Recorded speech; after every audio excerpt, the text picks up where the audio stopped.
Dans toutes les courses, peu importe le circuit, les voitures ou le lieu. C'è una sfida.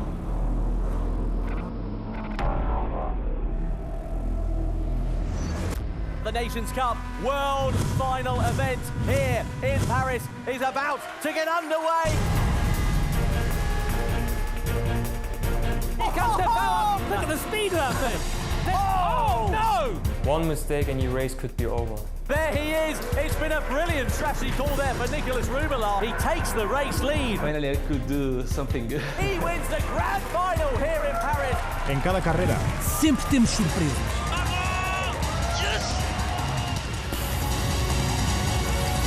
E in ogni gara. 歓喜もあれば涙もあります。 Who's going to win the 2019 series? I will. Aber es ist immer schwierig vorherzusagen, wer der nächste Champion sein wird.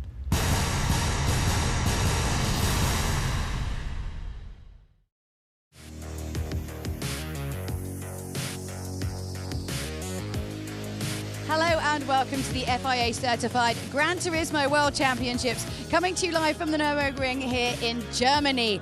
Wow, if you've just joined us, you missed an absolute killer manufacturers series yesterday. My goodness.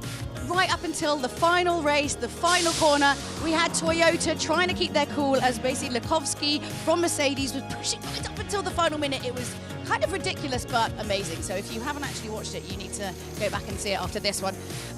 Now, if you don't know exactly where we are in our World Championship, let me just break down the season format a little bit for you here. So we're currently on leg 2. We were just in Paris. Our next stop's going to be New York. And then we've got 3 more stops, including New York, before we get to our final. So yeah, it's getting a little bit exciting now. Why don't we take a quick look at our top 6 standings for the Nations Cup. We've got Lopez, Mangano, Hizal, Fraga, and Sugawara. What's quite interesting about Sugawara, he doesn't have the best win rate as other drivers, but actually he really performed fantastically yesterday, so I think all eyes are going to be on him. Now, if you don't know the format of the Nations Cup, let us quickly run through it for you. So it's 24 drivers with 2 semi-finals. The top 4 from each of those semi-finals goes through to the final, and positions 5 to 10 then go through to the repechage race, which is the best bit because it gets really scrappy. Those top 4 then go through to the final as we have our final 12 drivers, and then we have 1 winner of the Nations Cup. It's very straightforward. All of the drivers are super excited to be here, and it's hard not to be. I mean, the smell of petrol, the revving of the engines, some of the biggest drivers in the world, and some of the biggest driving fans in the world. It's great. Igor Fraga was especially excited to be here, as he tweeted out. But more importantly, he was saying that his dog was watching him from home and somehow helped him win. I don't know if that's a new strategy for racing better, but I don't know. It worked for him. He's in the top 6. It's not just about what our drivers think, though. We want to hear from you guys too. So we're going to pose you a question. We are wondering, in the Nations Cup, are the South Americans going to continue to dominate? Because quite honestly, they've been smashing it so far. Let us know using the hashtag FIAGTC or GT Sports, or any other comments or queries or questions you have. We would love to hear from you. Enough talking from me. I'm now going to try and persuade these nice gentlemen here if I can get in one of their cars. They're going to say no, but I will try. I'm going to throw it back over to you guys, Tom and Jimmy. Thank you very much indeed, Julia. Yeah, welcome along to the commentary box. Welcome to the Nürburgring. It is World Tour 2 for the 2019 FIA Certified Gran Turismo Championships. And you can hear the round of applause behind us.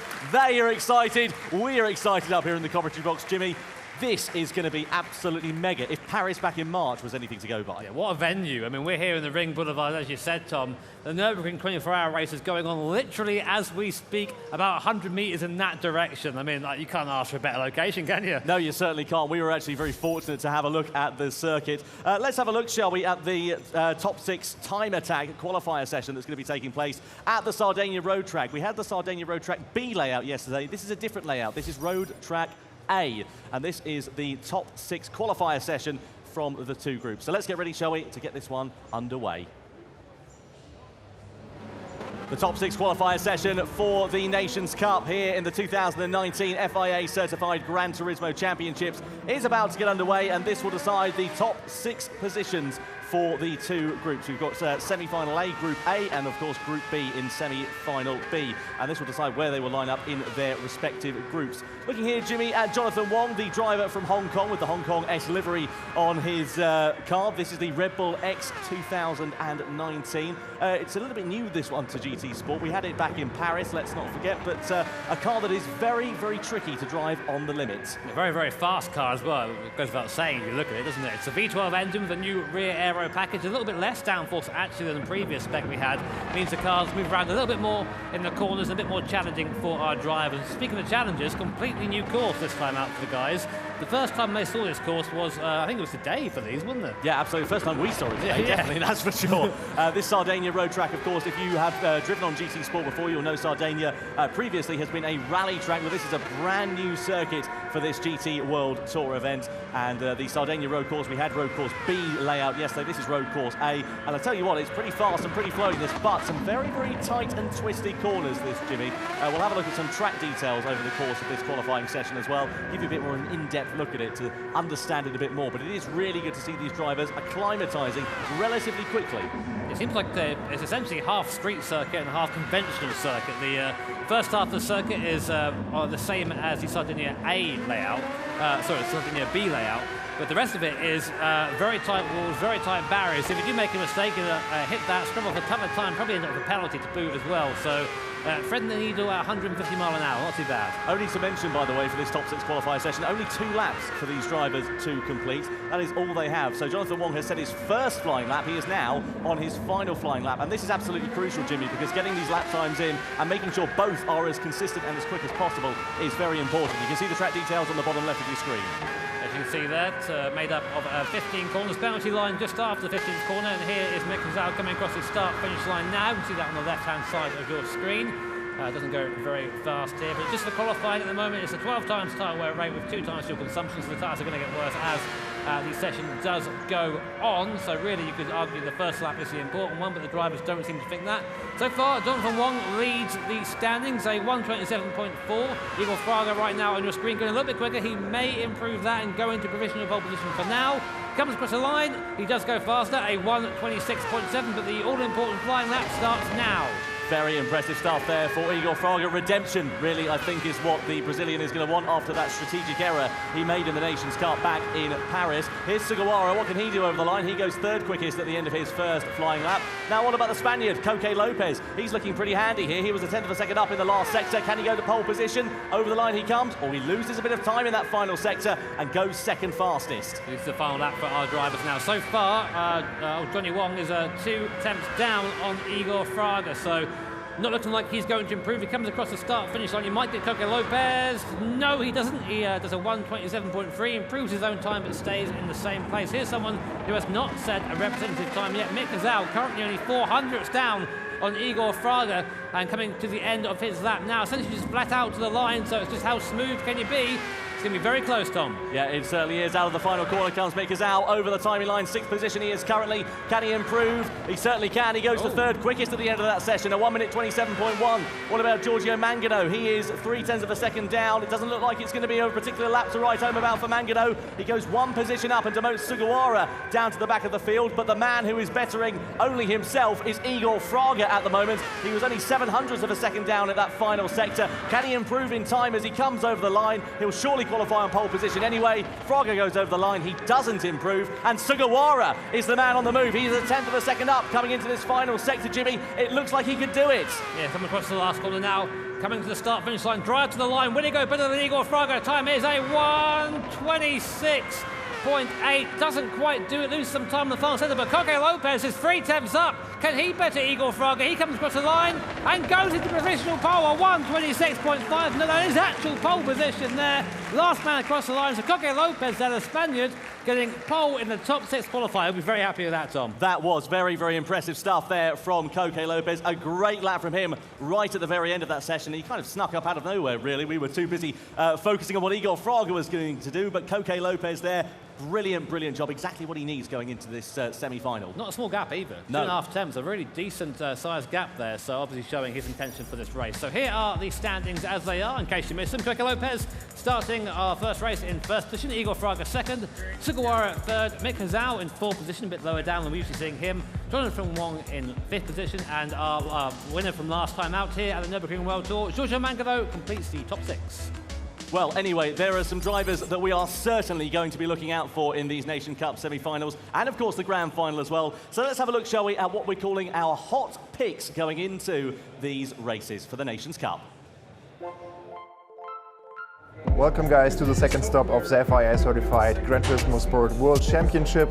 Our top picks for the Nations Cup drivers. What would you say, Florian? Who's the third best? We have like kind of a draw between our third place. It's really hard. For sure there's Fraga, who's champion from last year. Portier, we also will put both like on our third spot. So far they haven't both performed on the level they normally been at, so it's expected to be some surprise in the finals. So we put both on third. Yeah, and on the second spot, there might be an Italian. So we think Mangano is a strong guy, so he's very consistent in lap times and stuff. And so I see Mangano in second position. Yeah, and of course our hero from Germany at his home ground here, he's out. We put him up for sure on the first. You know, it's time for him. He came often second in the live events on the tours, so it's time for him now to get at the first spot. Go, Michael. I mean, there's some pretty safe hot picks there, really, aren't they? And everyone always chooses one from their own country as well. Notice that? That always happens. So what have you guys, some of your hot picks? Oh, well, it's difficult to say, really. I mean, there's so many great drivers in the Nations Cup. It's unlike the Manufacturer Series we had last night, every man for themselves here. It's really hard to predict. I think the likes of Jonathan Wong is going to do quite well, and possibly even Cody Lukovsky as well, the Australian driver. Yeah, definitely. I'd say that. Also look out for Nico Rubler, winner last time out, of course, Mr. Hot Lap, as we called him. He's been a little bit anonymous in the qualifying so far, but he's a very fast racer, so I'm sure we'll see him come good. There is Cody Lukovsky warming up. I mean, you know, there's got to be some guys, you know, you guys who are watching at home, who, yeah, you're watching these guys race, you're thinking, you know what, actually, I reckon I could take some of these. I reckon I could take some of these guys. How do they go about actually, you know, qualifying to get the chance to come here and be part of the Gran Turismo family? Well, first of all, you need Gran Turismo Sport. You need a PlayStation 4. I mean, there's a pretty... goes without saying. It's pretty fundamental, imagine that they win in their minds. Come on.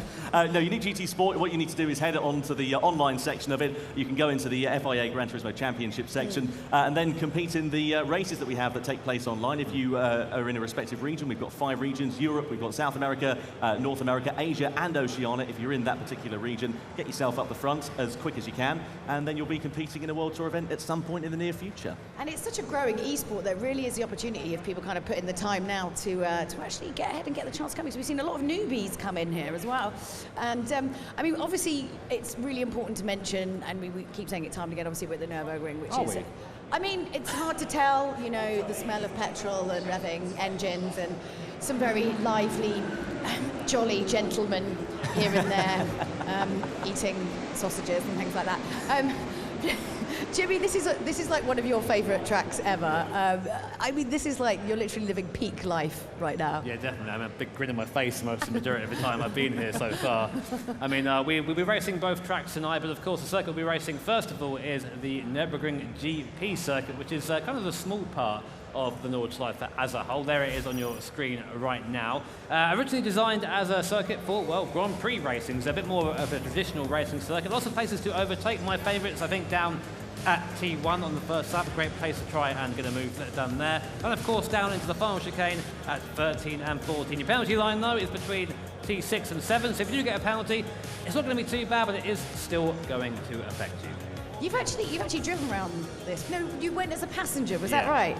I went as a passenger and I screamed a little bit, I'm not going to lie. The guy driving me was a little bit insane, but it was a lot of fun, and I'll need to get out there myself soon. I mean, if you don't scream whilst you're being driven quick enough, are they really driving you quick enough? Well, I mean, that's just an experience of Tom Brooks driving, really. To be fair, that is actually like carpooling with this man. I'm not even kidding on the way here. Our rental car, it handbrake turns well. That's all I'm saying there, Julia. Well, okay, enough of that. Let's please be upstanding for the national anthem of our host nation.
So the national anthem of Germany plays out here at the Nürburgring, and it is about time to get semi-final A for the Nations Cup underway. This is going to be hugely, hugely exciting, Jimmy, and very unpredictable. Speaking of predictable and predictions, rather, I should say, that's a lot of P's going into there. Who are we rooting, or who are we rooting for? Who are we looking at going into this race? You're going to do that to me. You're going to say it's unpredictable and then ask me to predict something. That's very kind of you, man. I mean, again, it's hard to say. I always like Adam Sassuolo as an outside bet. He's someone who's very good in the superstar race. He doesn't seem to perform as well at the events. I think maybe it's a bit of a different environment here, but you know, always a steady hand, and of course picked up by a very big esports team recently. So there's definitely some talent there. Yeah, certainly so. You can't dispute that in any way, shape, or form. This is semi-final A. You've got the likes of Igor Fraga, who will be looking for redemption, as we said, after Paris last time out. That strategic error that he made right at the very end of it sadly put him out of contention. He didn't qualify for the world final, and that's what he'll be wanting to do here. But he'll have the likes of the hometown boy, Mick Hizal, on his tail. Yeah, I wonder if the home crowd is going to help G up Mick Hizal. You should do, by the way, if you see Mick on camera. Give him a big cheer, the German there on camera at the moment. Oh, there's a little cheer going on. No, we'll take that. That's something. There you go. Come on, guys. There you go. That's what we're talking about. But yeah, Mick, of course, a very decent driver. He was very, very upset not to take the win last time around. Same thing, really, with him. A small error cost him the race as a whole. So, you know, these guys certainly aren't invincible. No, they really are not. You're completely right in what you say there, Jimmy. Also to mention, Nicolas Rubelar, of course, qualified for the world final last time out in Paris. So let's see what he is going to be able to do. Manuel Rodriguez, Baptiste Beauvoir, a brand new name in the World Tour here. We'll run you through all of these drivers as we get ready to go to the grid as well. It is going to be hugely exciting. And as we saw actually last time as well, of course, in that top 6 qualifier a few moments ago, don't count out Coque Lopez, fastest man overall in that top 6 qualifying session. Yeah, Coque Lopez, very, very fast. And again, another driver is always at the sharp end, but not quite at the top of the pile. So I think maybe he's looking to change that here. Well, I would be if I were him anyway. Well, let's see what will happen. There is Nicolas Rubelar. We're looking at the Chilean driver who, of course, was singing out the Chilean national anthem at the top of his lungs on the top step of the podium in Paris back in March. Will he be doing the same tonight in just under a couple of hours' time? Don't forget, Nürburgring GP layout for these drivers to contend with. They're just getting their first practice laps in before we get this semi-final A session underway. N300 cars for these guys there, Jimmy, and there's such a smorgasbord of different machinery as well. You've got modern-day cars like the GR Supra, the Audi TT, the Tuscan Speed 6 is a little bit of an older machine, and then some slightly older cars as well. Yeah, the old cars are my favourite, to be honest. I'm a big fan of those things. Speaking of Mick Hizal, we were just talking about him a second ago. We actually had I think a tweet from him earlier on. We'll see if we can go back into that in a second. There he is. It says, "Squad reunited." Now, it's kind of hard to explain the camaraderie here. So a lot of these guys come to the same events. Of course, the aliens, as we call them in the sim racing community, they're all good friends of each other. So part of the process, I think, of coming to this event is meeting up with your mates again. And that's just an example of it there. Yeah, there really is a great social aspect to it. And that's what we love about the Nations Cup and, of course, the Manufacturer Series here at the GT World Tour, is that these guys, as soon as they get on those sim rigs, the focus goes on, and they are absolutely on it. They come out of it, generally, there's not been too many incidents, they're all friends again. Well, yeah, most of the time, anyway. I'm not sure if Cody and Cy were the bestest friends yesterday. I think they made up, though, and you can see there Mick Hizal. There are the German commentators, Mikkel and Florian on the right-hand side of the screen, the French commentators. We've got 7 different languages of commentary here at the World Tour. We've got the German guys, as we said, the French, the Spanish, Portuguese, Italians. Keep an eye out for them. They'll probably get pretty animated as the evening goes on. The Japanese guys, and, of course, us up here on the GT desk for Britain as well. So there are your competitors on screen at the moment. 12 drivers in semi-final A, and of course, just to remind you how they are going to progress forwards over the course of this one there, Jimmy. Well, of course, we're looking for those drivers, or those drivers rather, I should say, in this semi-final will be looking to go through, and they'll have to finish in the top 4 positions in this semi-final to go through, won't they? Yes, definitely, Tom. And if you missed it, by the way, yesterday, guys, we had an absolutely fantastic show with our Manufacturers Series. So we have a top 5 moments from that. Have a look. Here comes Valverde in Mercedes-Benz. He's going to take both of them. Thank you very much, says Valverde. You find it out. I'll take that. Mercedes up to 2nd position. Well, nearly 3 wide now. Mercedes-Benz looking up on the inside of the Porsche. Next one is the right-hander. Squeeze to the outside there. Who's going to be better on the brakes? Porsche dives up to both of them. Up into 2nd position. They're nearly side by side. There's contact between them. And Aston Martin are into the wall. Oh, that was totally unnecessary there.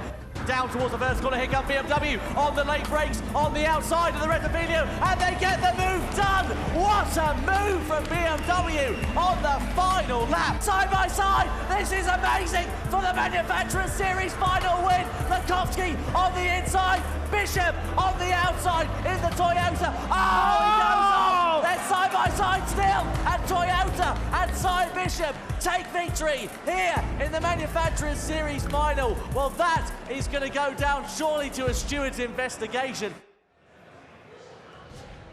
I know it's been just under 24 hours, but I've only just gotten my breath back from that final lap at the final race of the evening in the Manufacturers Series. That was just, excuse me, mega, wasn't it? He's still struggling. I know, I'm still struggling now. Yeah, really fantastic stuff, and something you should definitely go watch if you haven't seen it already. But, of course, we mentioned Coque Lopez a bit earlier on, of course, one of the Spanish drivers and our current top qualifier for the Nations Cup. Now, he was out recording some hot laps earlier, so let's see how we got on.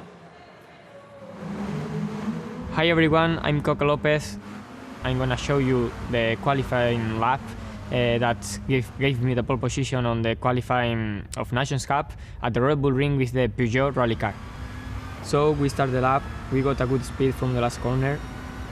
Important to have the slipstream because it makes you like half a second faster.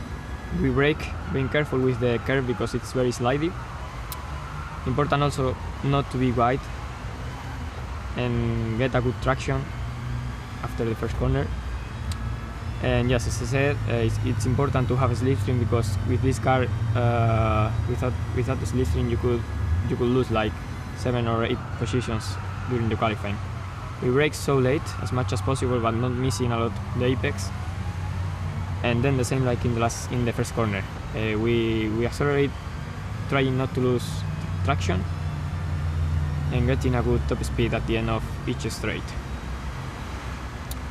Here it's too easy to miss the apex because the braking is in a downhill, and as you see there is a bit of traffic, but the guy in front missed a bit the lap, so he went out of the line. He did very well.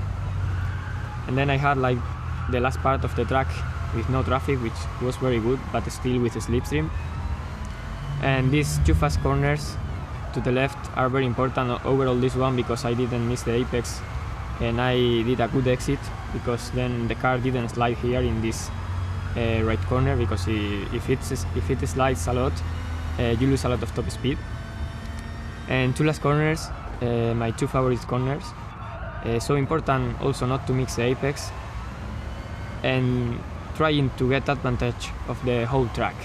And as always, we got a good traction as much as possible of the after the last corner, and the lap time was 1:44.5.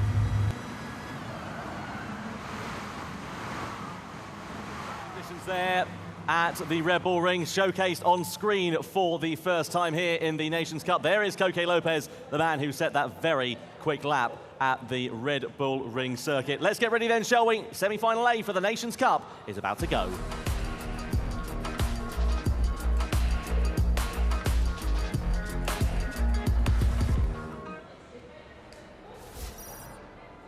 Semi-final A for the Nations Cup here at the 2019 FIA Certified Gran Turismo Championships World Tour event is about to get underway. Let's see what will happen at the Nürburgring GP circuit. Jimmy, this is how they line up on the grid. Coque Lopez, your top qualifier there in first position in the Supra. Great for him. Then in second we have Igor Fraga, our Nations Cup champion from last year in the Audi TT. Behind him, Mick Hazal, and that very strong first 3 drivers in the Tuscan Speed 6, one of my favourite cars to look at.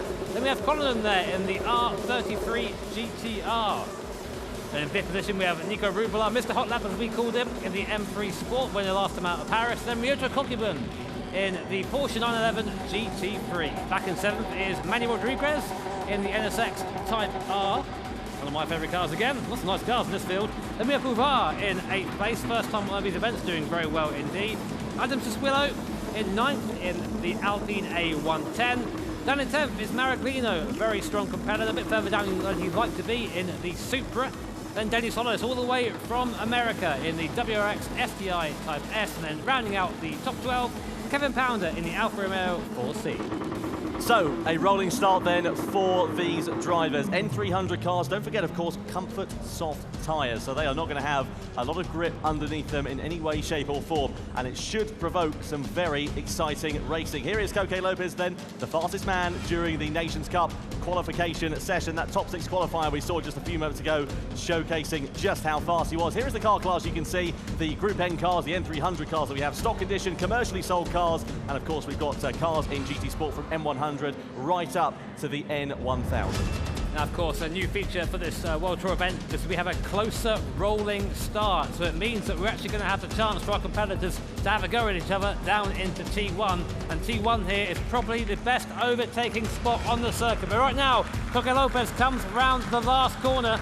It'll be a nice slow crawl to the line, and when he gets there, it will be go here at the Nürburgring. So just one last wing for the tyres. There are lights coming on now. 3, 2, 1, and we are go here in the Nations Cup at the Nürburgring semi-final A. Coque Lopez, a decent start from him coming down towards T1. Igor Fraga in the slipstream, very quick there behind in the Audi TT, goes to the outside of the Spaniard, is now actually in the lead coming down to T1, but Coque Lopez has the inside line. A little bit of door rubbing there in the background. Manny Rodriguez sends it up the inside in the NSX, makes up loads of places, but carnage further down the field there, Tom. Hezal runs out wide, lots of drivers shuffling for position as the pack concertina is up side by side still with Rodriguez and Hezal.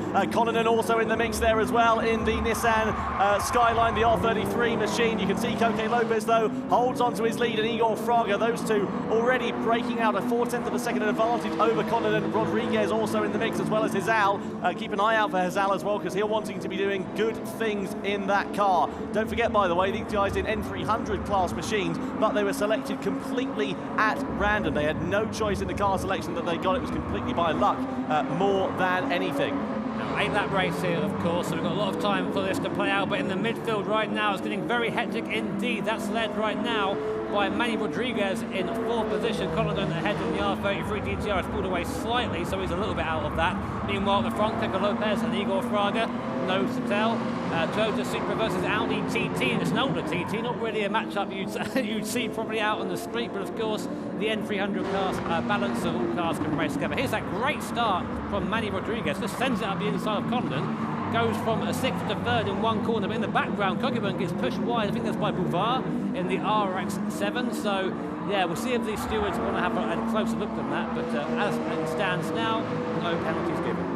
The top two breaking away even more so in the latter half of this opening lap. You can see Igor Fraga there having to use a lot of steering up behind the wheel of that Audi TT at the moment. Look at them on the left-hand side of your screen. Coque Lopez on the top, Igor Fraga, the reigning champion, at the bottom there as well. Coming down toward this chicane for the first time of RT in the slipstream. Not as prominent in these cars as things stand, but Igor Fraga not that close to Coque Lopez, and he still does have plenty of time to try and challenge as the bollard is flicked up by the Spaniard. Going down in towards the Coca-Cola curve. This is the final corner on the lap, and then they'll get ready to start the second lap of asking.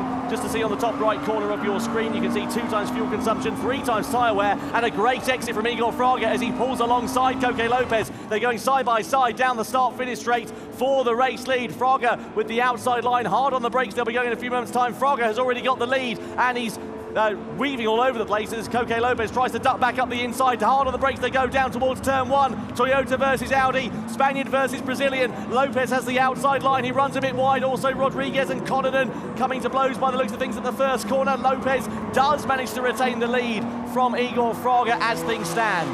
At the moment, it seems that Audi has a fantastic straight line speed there compared to the Toyota, which is struggling somewhat, but is better in the corners. Meanwhile, back there, Mick Hezal has a penalty, 0.5 per second. So that says to me there's been a track cut somewhere. But of course, this midfield battle is absolutely insane. There are cars all over the track.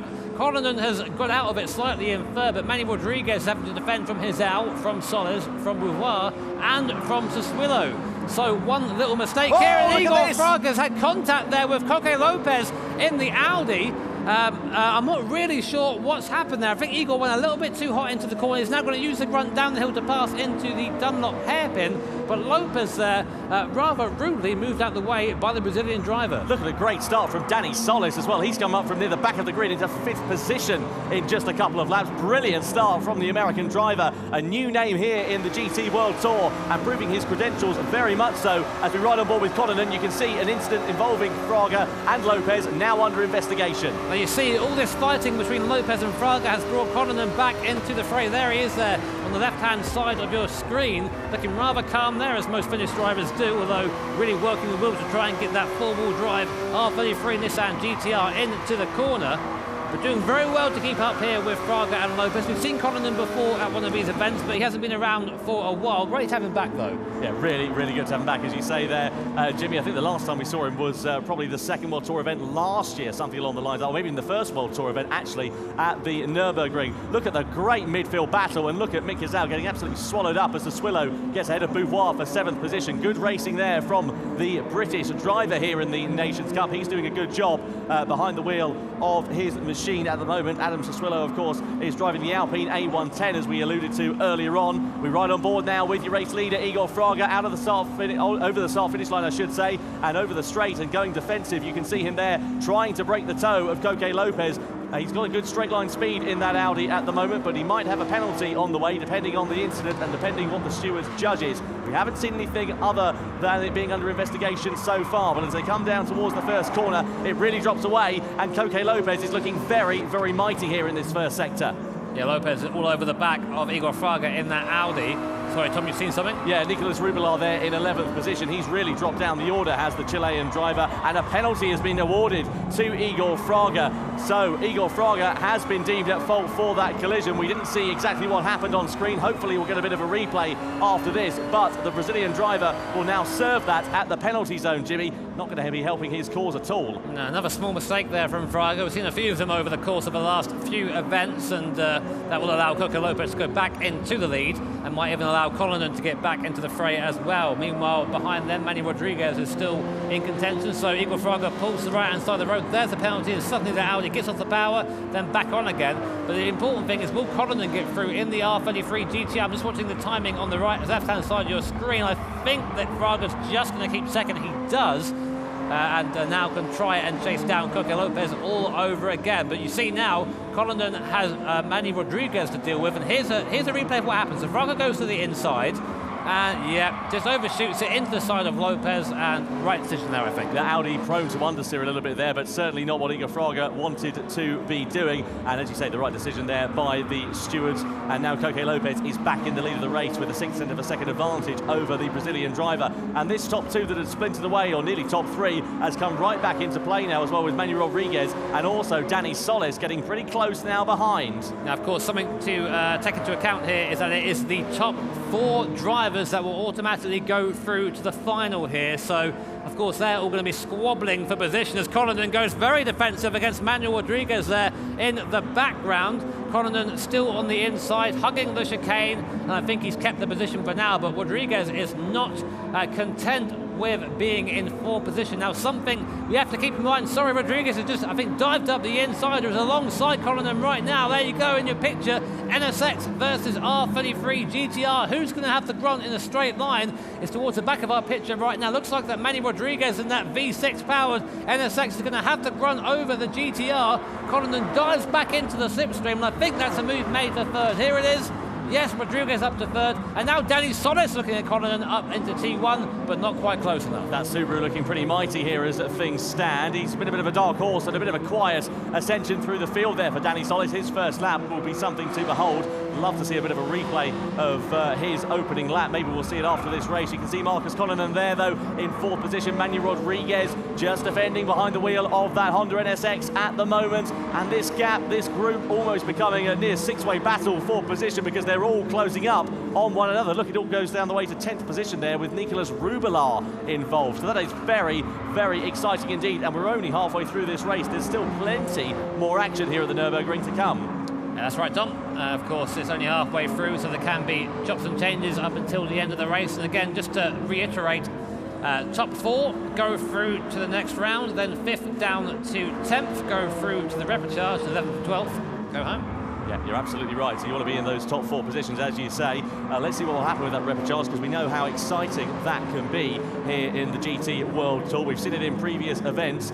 So anyway, coming down in towards the Michael Schumacher-S we go. Here is Marcus Connaughton there behind the wheel of that R33 Skyline, now in a position really which is kind of unfortunate for him, because he's trying to attack against Manuel Rodriguez in front of him, but he's also trying to defend from Dani Solis. So let's wait and see what will happen regarding that little duel. Speaking of duels though, Coque Lopez versus Igor Fraga, they certainly aren't done with one another, and this is a really, really good scrap, and they're kind of working together a little bit here at the moment, Jimmy, just trying to bridge that gap out to Manuel Rodriguez, so if they do start scrapping, they will have a bit more of a buffer. I think, as we said, Tom, I mean, they're going through at the moment as it stands. If they stay where they are, but the racer in you is always going to want to finish first instead of second. So we'll see what Igor does. I think that Audi is very strong on the straight, so we kind of see the Audi put up to the back of the Toyota towards the end of the longer straights, the longer acceleration zone. So right now, what I probably expect to see is Igor Fraga just pull by Coque Lopez on the straight and lead into T1. Let's see what happens. So Lopez actually is not a fan of this. He's going to go defensive, hugs the wall on the inside, so there's no inside line there, and there is Igor Fraga, you can see on the left, what's known as IOF Racing, and yet breezes by in a straight line. But how is that Audi on the brakes? Let's see. Coming to the braking zone, and Lopez in the GR Supra there, having a bit better hand, then get on the brakes a bit later and keeps the position, but goes very wide coming into the arena section, but luckily he can hold the inside line and retains the lead for now. Very exciting racing between this top 2 at the moment, and Igor Fraga, we know how fast that Audi TT is in a straight line, and you can see how much Coque Lopez is having to defend more than anything just to try and keep the Brazilian at bay as things stand. Mick Gazal, meanwhile, has disposed of Adam Sassuolo, so he's up in the 6th position there is Mick Gazal, and you might be wondering why he's not a little bit further up the order. Well, that is because the car choice that he has is the CVR Tuscan Speed 6, and it doesn't seem to be a car that he's gelling with necessarily at the moment, these N300 machines. No, it's a bit of a shame for Gazal, I think, for him. I think he expected to be a little bit higher than he is, but of course you have to be good at every kind of car to do well in these competitions, and Mick Gazal is far from done, I imagine. And that midfield battle still going on in the background as Coquebun just grabs a little bit of gravel there and somehow keeps the car. But the thing is now, Coquebun, the Asia Oceania regional champion from last year, is down in 11th. If it ends right now, he is out, done. Absolutely. I think that something must have happened, by the way, to Sorante Mariglino, because he's 15 seconds adrift of Ryota Coquebun. We didn't see what happened on screen. We are seeing what's happening on screen, though, between Coque Lopez and Igor Fraga, nearly running side by side down to the left-hander. Fraga is going to try and go the long way around the outside there. It won't pay off. Will he try and get the switch back? There's no room, there's no opportunity to try and do it. The best bet that he can have here is to keep in the Toyota slipstream and try and challenge down towards the chicane, if not down towards turn 1. We'll see there how he is down to slipstream. Unusually high heart rate there for Igor Fraga. Usually it's a lot lower, so maybe feeling a little bit more pressure than usual, although the same nondescript face, I'd say, when racing. Looks very calm, but of course the heart rate monitor shows it all. Again, not quite close enough. The thing with that Audi Quattro is it's quick in a straight line, but it just lacks the braking capability. Maybe a bit heavier than the GR Supra in front. Of course, all these cars are balanced with different weights and different horsepower ratios to make sure they all race well together. And it seems that Igor Fraga's Audi TT maybe not having the greatest braking ability. So here we go again, coming down the straight, essentially a repeat of last lap now. Coque Lopez goes to the inside. Igor Fraga, what's he going to do? Pulls out at the last second, keeps his foot in it. Let's see what happens now. Is he coming down to T1? And again, the repeat of last lap. Coque Lopez can get on the brakes out a little bit later, holds the position on the inside, a bit wide on exit, but it's not going to matter so much because even though Igor Fraga has the speed in the Audi, Lopez has the line.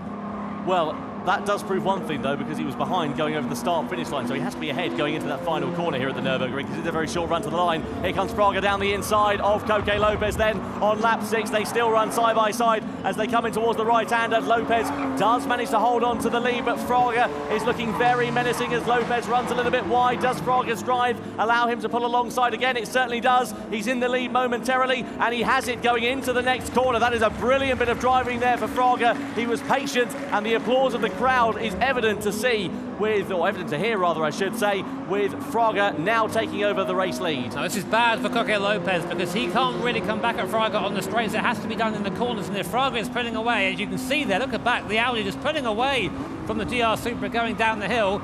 Fraga a bit earlier on the brakes, but where can Lopez go? All he can do is drive into the back of the Audi TT and essentially wait for Fraga to get on the power. What this has done, of course, these guys scrapping, has brought Manny Rodriguez back into the picture. He's now only 8 tenths behind Lopez and Fraga, so we might see him coming to the picture before the end of the race. And Collinan still in that last automatic qualifying position, but Danny Solis not far off. No, he'll be going through to the repechage. Just to remind you, as Jimmy said, the top 4 going through into the grand final here tonight, whereas 5th down to 10th position will be going into the repechage race, the last chance qualifier, essentially, which will have 10 competitors. The top 4 from that race will then progress through, along with the 6 drivers from the drivers we have, and the 8 drivers from each semi-final, I should say. So here is Coque Lopez then in the slipstream, trying to find his way through against Igor Fraga, but the straight line speed of that Audi is just so evident to see, isn't it? Coque Lopez is going to have to be very imaginative here, Jimmy, in order to try and find his way past. It's the infield section where he needs to have an advantage. I think what he needs to do is go for the ultimate T1 late braking and try and get by Fraga that way, because you'll see now Fraga got that four-wheel drive and it plants the throttle. The traction of the Audi is pretty substantial compared to the GR Supra behind. He has the advantage all the way down the straight, even though the Lopez does have the slipstream, but not quite close enough. You know who else has an advantage in the straight line? That NSX. Manny Rodriguez is closing in on the back of Lopez. We might have a Spanish squabble here for 2nd and 3rd position. When you have a list, Tom, that's very hard to say. It certainly is. Yeah, Lopez versus Rodriguez, that is a tantalising battle. Meanwhile, Sassuolo has gotten ahead of Baptiste Beauvoir a little bit further down the order. So the British driver making a late ascension through the field here on the penultimate lap of semi-final A for the Nations Cup. And this is really great. Look at Mick Hizal there. He's all over the back, meanwhile, of Danny Solis. And Solis doing a really good job behind the wheel of his Skyline to defend position, to defend his position from Mick Hizal in the TVR Tuscan. Yeah, Hizal behind. I think that Hizal might be in a similar position to Coque and Igor Fraga at the front. I think maybe one car a bit quicker in the straight line, the other car a bit quicker in the corners. Here's a replay. Let's see what happened here. Here's Ryota Kokubun and Kevin Pounder coming through the first section. So Kevin gets a little bit sideways. Ryota goes up the inside in the 911 GT3. And easy as you like, past he goes. A nice little move there by Ryota, and importantly, moves him back into the top 10 where he needs to be. Very nice indeed there from Ryota Kokubun. He's been in the wars in this race, I think it's fair to say. Meanwhile, Adam Sassuolo, his ascension through the field in these latter stages continues. He's now into 6th position, and Hizal has actually dropped down to 8th place on this last lap. So very disappointing there for the German driver. He'll be going into the repechage as things stand. So work to do for him. Maybe he'll fare better. And Hizal actually down to 9th place now. He loses another position to Nicolas Rubelar. So I'm really keen to see what is happening here to Mick Hizal. It just doesn't look like he's gelling with the car or the circuit or something along the lines of that. Either way, he is not comfortable at all. Here's a replay, Jimmy. So here we go then, Mick Hizal coming down to the chicane, the hairpin, looks up the inside of Danny Solis, who then comes across to defend. Spiller goes, all right, I'll take that, mate, up the inside, and then Beauvoir then comes around as well. So basically what happened there is Hizal got caught on the outside, then actually bashed into the grass there, into the gravel. So we'll see what happens there. But it looks like Hizal being bashed around a little bit, and importantly, actually near the outside of the top 10, so he needs to try and get it together if he wants to go through at all. Meanwhile, Danny Solis and Adam Sassuolo very much on the move in that Alpine A110, coming down the start-finish straight. Who has the grunt in the straight line? It's the Alpine, that little cutie in the front there. It looks like it's trying very hard indeed. Anyway, coming down to T1, heavy on the brakes, and there you go, move made. Important thing now, can Adam on this last lap catch Collinan in front and get that automatic qualifying position? This is very, very exciting indeed. A trio of blue cars all battling for position. So Swillow in that little pocket rocket Alpine is doing great things behind the wheel. Now inside the top 5, Rubelar versus Beauvoir. Beauvoir's a little bit wide, he's a bit sideways as well. Rubelar is up the inside in the BMW M3. They're running side by side. Will Beauvoir be able to get the switch back into the next corner? They still run side by side. Frenchman versus Chilean, and the Chilean has to run wide. Rubelar is now going to be on the inside line into the next corner, but Beauvoir has got track position, and here comes Ryota Kokubun there as well, and Mick Hizal could potentially profit from this. In the background, he's lurking there, he's signalling his intentions to get involved. Beauvoir nearly back up the inside, but Rubelar somehow manages to hold on to 7th place. Mick Hizal is on the edge of elimination here. He's in 10th, and Kevin Pounder looks very, very keen to take that place off him. So this could be a big upset early on in the first semi-final here at the Nations Cup at the Nürburgring. Ryota Kokubun going up the inside of Boulevard, repaying the favour, I think, that Boulevard put on Hizal on the last lap, and then using the grunt of a 911 to try and put in front of that RX-8 using the rotary-powered, I think it's a 13B engine in that, coming up the inside. Schumacher actually don't usually see 2x2 by here, but those guys are making it work. Here comes Hizal, 2 for 1 possibly coming up into the right-hander, but he's now stuck on the outside. Will he be able to pull ahead of Ryota Kokubun? No, he can't. He can! Oh, he sneaks it across. Wow! Wow, what a move there from Mick Hizal, taking advantage all the way around the outside. And now for the final position in the repechage, it's Beauvoir versus Kevin Pounder. Alpha versus Mazda as they come up towards the chicane for the final time of asking. This is brilliant. It's great to see Mick Hizal finally getting to grips with his car. And Pounder versus Beauvoir for that last position in the repechage. Pounder goes defensive. Beauvoir has to gut to the outside line, and he's not going to find his way through, surely into the chicane. They're still running very close. Kokubun's looking to get ahead of Mick Hizal, but Igor Fraga rounds the final corner here at the Nürburgring. To the line it goes, but Fraga takes victory in semi-final A here at the Nürburgring. Second place of Coque Lopez, and third is Manuel Rodriguez on the line. Brilliant bit of driving there. Connaughton makes it through into the grand final, and then Sassuolo, Solis, Rubilar and Mick Hizal, as well as Ryota Kokubun and Beauvoir, will have to compete in the repechage race. Pounder and Maraglino are sadly going no further here tonight in the Nations Cup. Seems like we missed a little bit of drama there at the end. There is Igor Fraga, of course, winner of this race. I think there might have been between Boulevard and Kevin Pounder. I'm not really sure what happened. We didn't get a replay, but I saw a big upcry from the crowd as something happened. What we're going to do now is we're going to pop over to Danny Solis and get his view of the race. So Danny, hello, it's Jimmy up here on the desk. I mean, to be fair, I think you had a good race there. You started at the back of the grid, ended up in P6. How was it for you out there? It was the scariest race of my life. There's not much I can say. I'm really excited to make the repechage. Yeah, I mean, out there, of course, you're essentially swapping positions with Mick Hizal. You went over there to give him a bit of a shake of a hand afterwards. Seemed a bit rough out there. I mean, what's your strategy in this kind of race? Do you be the one to be aggressive at the start, or are you kind of waiting for others to take each other off? I mean, it's a very short race, so kind of waiting and seeing isn't really that beneficial most of the time.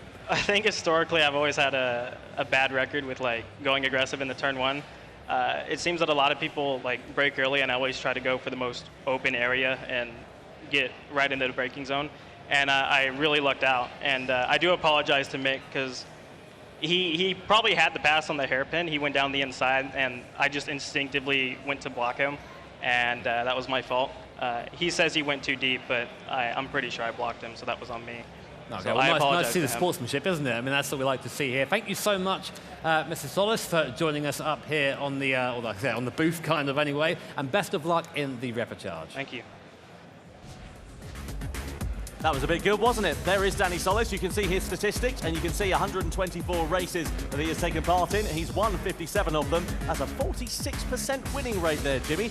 Better than probably you or I imagine. So let's wait and see what his result will be in that repechage race, shall we?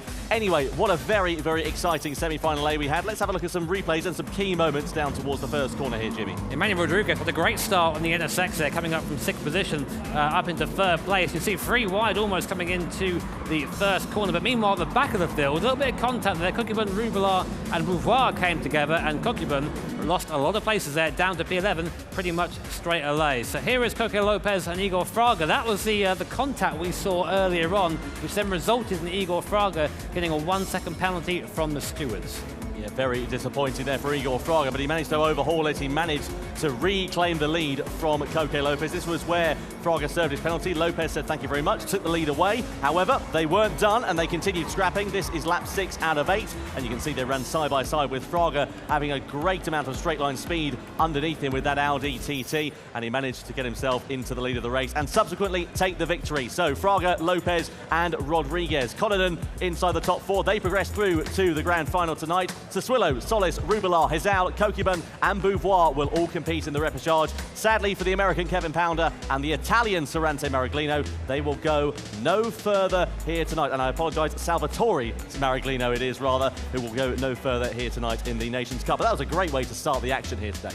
I mean, a sign of things to come, I think it's easy to say. We saw nice close racing at the front between Igor and Coco Lopez, and Coco Lopez really showing his intentions. Again, a guy we always say is towards the sharp end, but has never really come out on top. This could be it this time. What do you reckon? It certainly could. Well, anything can happen in GT Sport. It usually does as well, so let's wait and see what will happen. In the meantime, though, shall we? Let's go and see what Julia's been up to. So I think I might have an answer to a question that you posed during that race, which was you're wondering what was going on with Mick and like what was kind of happening. And actually, we were chatting a little bit earlier, and I don't think he was super pleased with his car selection. And I think obviously he got a little bit into his head, but obviously moving into the repechage, it kind of rolls the dice again to get like a different car to drive with. So hopefully you'll get a better one for that, and will kind of come shining through. I was also talking to Cody, who was very excited to be going into this race. Seems very, very confident, happy with the car selection. Obviously hasn't had super loads of experience on the track, but then that's kind of okay. And I asked him if he was going to push it as hard as he did yesterday. For those of you who are watching the Manufacturers Series will know exactly what I'm talking about. And he said that he's going to do his best every lap. So he was quite diplomatic about it, to say the least. So yeah, so there's a little bit of background info for you there. Let's take a quick look at some Igor Fraga stats. Like, we knew he was going to be pretty hot stuff. Let's take a look at that. That's a pretty high win rate there. Oh, only just a snifter above Mick, just a snifter. But yeah, so it's gonna. I think the repechage race is going to be really interesting, because I think yeah, Mick will kind of regroup, get his head together, and smash that hopefully, because he's certainly got the ability to do that. Just look at those stats there. So now I've been joined by GT fam Lucas Ordonez. How are you doing? How are you? All good? All good? All right. You look a little bit tired, because obviously you've actually, you know, you're not over there like you usually are, which is a bit of a shame, but you've been racing some real cars, I hear? Yeah, we were racing the PlayStation BMW M6 this 24 hours of Nürburgring. Yeah. But yeah, everything went well until the car had a problem, and we are out of the race. So yeah, unfortunately too early, but yeah, this is racing, I guess, and we have to stay positive. And I'm here with all of you guys, so yeah. Happy you finished the real racing, so you've come back to the GT fan. Oh, no, I'm just kidding. Exactly. But I suppose it's quite similar in the sense that, you know, we think we can predict what will happen in Gran Turismo, but actually it's kind of the same in real racing as well. You just don't know how things are going to play out on the day. Yeah, at the end is a sport, no? Esports is motorsport, and in the end, you know, it's fighting against the racetrack, fighting against some rivals on track, and in the end, you know, someone's lose, someone's wins, and today was not our day, but for sure in the future we'll come back. But what it does mean is that you can come and join us for a sneaky drinky later on, right? Yeah, sure, for sure. No, you know, I've been watching the Gran Turismo guys. They've been racing clean, beautifully, and I watched the Manufacturer Series last night. It was amazing to watch the race in the Nürburgring, and now to see two Spaniards in the podium, and Igor fighting with Koke was nice. So yeah, enjoying as always on Gran Turismo. What Lucas means is, yes, he is going to come for a beer later, but that was just his way of saying it. All right, let's chuck it back over to the desk to Tom and Jimmy. Amazing. Cheers there, Julia. Thank you to Lucas as well. Really good to see him. And I tell you what, he's going to be looking forward to getting out on track very soon. He's out fourth in that Vulcan-Horse BMW. Well, good to see him, but I think that maybe, Tom, I think he's out. I think they're done. That's really? That's why he's here now, mate. Right. I see. I didn't realise. We've been so focused on what's been happening here in the Nations Cup that we haven't seen what's been happening in the Nürburgring 24-hour race. Anyway, semi-final B then is about to come underway, and it's the Goodwood Motor Circuit, a new addition to GT Sport. Came out in the latest update, a circuit steeped in history as well. And this is how the track looks, Jimmy. Yeah, great historic circuit. Perfect for these N400 cars. Lots of very fast, sweeping corners that are almost flat, but not really. So those with a straight line speed advantage will probably have the better run of things around here. However, of course, we have a good mix of cars with the N400 class. So some old, some new, so different characteristics up and down the field. Certainly so. You can see there they're going to be on comfort soft tyres in these N400 machines. Anyway, here's Cody Lakowski. 442 races he's competed in and taken 171 victories. Meanwhile, Patrick Blajan, the least experienced driver in this semi-final, only 34 races, and he's taken a total of 11 wins, but has a 32% win rate. So the most experienced driver on the left, the least experienced driver in terms of their races on the right, Jimmy. Yeah, I mean, to be honest, the win percentage, you can look at that with a grain of salt. I mean, you see Patrick Blajan's done a less than 10% of the races that Cody Lakowski have done, so crazy stuff. But anyway, let's go over to our second semi-final here at the Nürburgring. The Goodwood Motor Circuit plays host to semi-final B here in the Nations Cup, and they're in N400 cars. And let's see what will happen over the course of this 13-lap race. It's Tetsuya Sugawara who qualified on pole position, and he will start there in the Lamborghini Countach. The Hong Kong driver, Jonathan Wong, in second position in the Ford Mustang Mach-1. Then we've got Giorgio Mangano from Italy. Great to see him back here at the World Tour on the second row of the grid. He's just ahead of the Shelby Cobra of Cody Lakowski, who we were talking about just a few moments ago. Andrew Brooks, who celebrates his birthday today, is in fifth position. Happy birthday, Andrew. Let's see if he can get a good result. Kim Long Lee from Hong Kong. Good to see him here at the World Tour, his first time. He's in sixth position, ahead of Ryan DeRouche in the Chevrolet Camaro Z28. Then we have Matt Simmons in the Jaguar E-Type Coupe from Australia. He also celebrated his birthday a couple of days ago.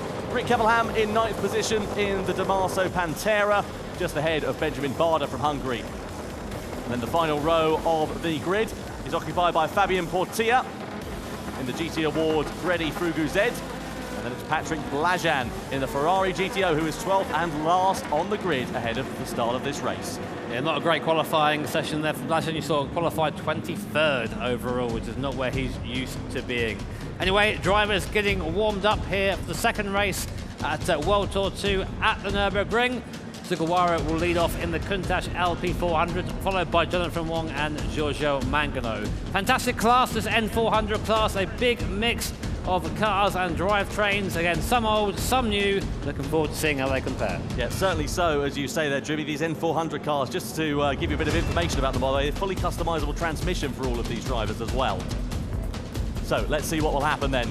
They get ready to come out of the final corner through that last chicane, which could cause a bit of drama over the course of this race, and ready to come over the timing line to start semi-final B. So, Nations Cup here at the World Tour 2 event for the 2019 FIA Certified Gran Turismo Championships. N400 cars at the Goodwood Motor Circuit about to get underway, and Tetsuya Sugawara leads the field over the line. Jonathan Wong immediately darts into the slipstream. Cody Lakowski there in fourth position, looking pretty menacing already against Giorgio Mangano. Down in towards the first corner, you can see lots of defending, lots of attacking. Wong versus Lakowski for position, and Mangano on the defensive already here against the Hong Kong driver, and Lakowski, the Australian, looking very racy indeed. Further back, DeRouche versus Brooks going side by side for position, and three wide in the background, down in 10th place there as well. Here is DeRouche, here is Brooks on the outside, and the Hong Kong driver Kim Long Lee on the inside here as well, as we come through the right-hander and into the first very hard braking zone on this lap. The drivers are just about sorting themselves out now, but that's the nature of this circuit, fast and flowing,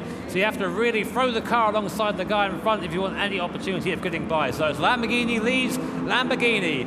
Countach versus Countach at the moment, old versus new, so to speak. And now coming up to the mid-section of the circuit. This is where having a lot of power underneath your right foot will benefit you quite a lot, so watch out for that Cobra in the background in fourth position. But right now, Sugawara and Mangano fighting for first position. Mangano looking to the inside now into the braking zone. Next corner is the right-hander. Mangano on the inside, passes into the lead, but will he go wide here on exit? No, keeps it place. Mangano up to third, Lakowski up into third, Mangano up into first. Great stuff there from Giorgio Mangano and Cody Lakowski making ground on their opening lap. I'll tell you what, the Italian commentators are situated quite a few metres away from us, but I can hear them clear as day as Mangano took the race lead at the end of lap number 1. This is going to be a very fast-paced race, this, because it's 13 laps long, but as you can tell, a very short lap here at the Goodwood Circuit. A very fast and very flowing track as we ride cockpit cam with Cody Lakowski. He's in the slipstream of the Lamborghini Countach. Is he going to be able to think about making a move on this lap? He's not going to be close enough at the moment. going through this first sector, I don't think, but Tetsuya Sugawara is a bit out of shape through that fast right-hander. That's not going to help his charge against Mangano and getting back through into the race lead. And Sugawara looking all at sea, really, at the moment, behind the wheel of that Lamborghini Countach. Misses the apex on the left-hander, allows Lukowski to close up. Is Lukowski going to be able to try and make a move in the latter half of lap number 2? He dives down the inside, he sends it through. Does Lukowski in the Cobra? He's up in the inside and he's into second position. Just seems that front engine layout of the Cobra suiting Lukowski quite well at the moment, with Sugawara in the mid-engine Lamborghini Countach really struggling with oversteer. You could see that visually as he was fishtailing all the way through the mid part of the circuit. So now we come up to the last part of the track. Lukowski there showing the grunt of that Cobra that has in a straight line, very quick. And now can he run down Giorgio Mangano? A lot quicker there for the last corner. Took a 10th out of the Italian just through there alone. And now coming into the last chicane. So 2 laps down, 11 to go.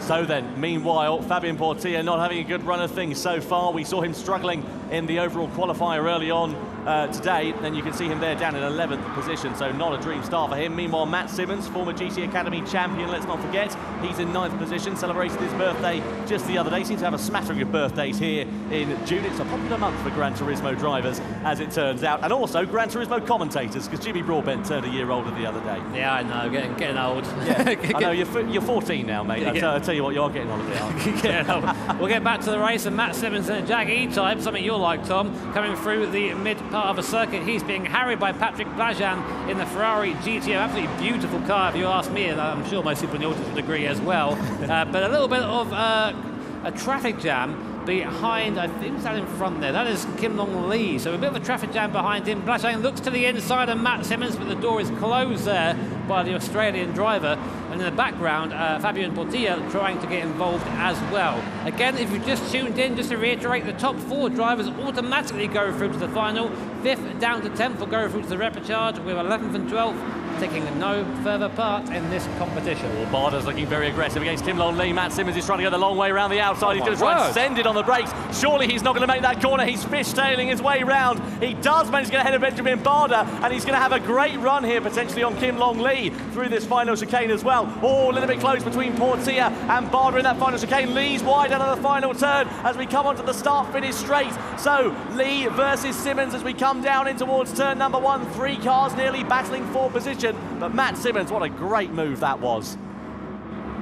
So into the first corner we go. Simmons holds that position. He holds behind Kim Long Lee. As things stand, he ducks to the inside though as we come into the next right-hander. He's on a great charge. Here is the Australian. Blajan's trying to take advantage as well as Lee shuffled out wide, and Simmons into 7th position. Blajan, the Hungarian driver, is having a great run. He's trying to go round the outside through the right-hander. It's not going to work through there, my friend. They come on the brakes into the left-hander as everything just about settles down for a couple of moments. Very opportunistic driving there by Blajan, following Simmons through, but now he's under attack from Bada, who's only just behind in the Trans Am. Surely not, surely not! He looks up the inside, a bit of contact of Matt Simmons, and Bada's there on the inside, so just hit wide a little bit there was Matt Simmons.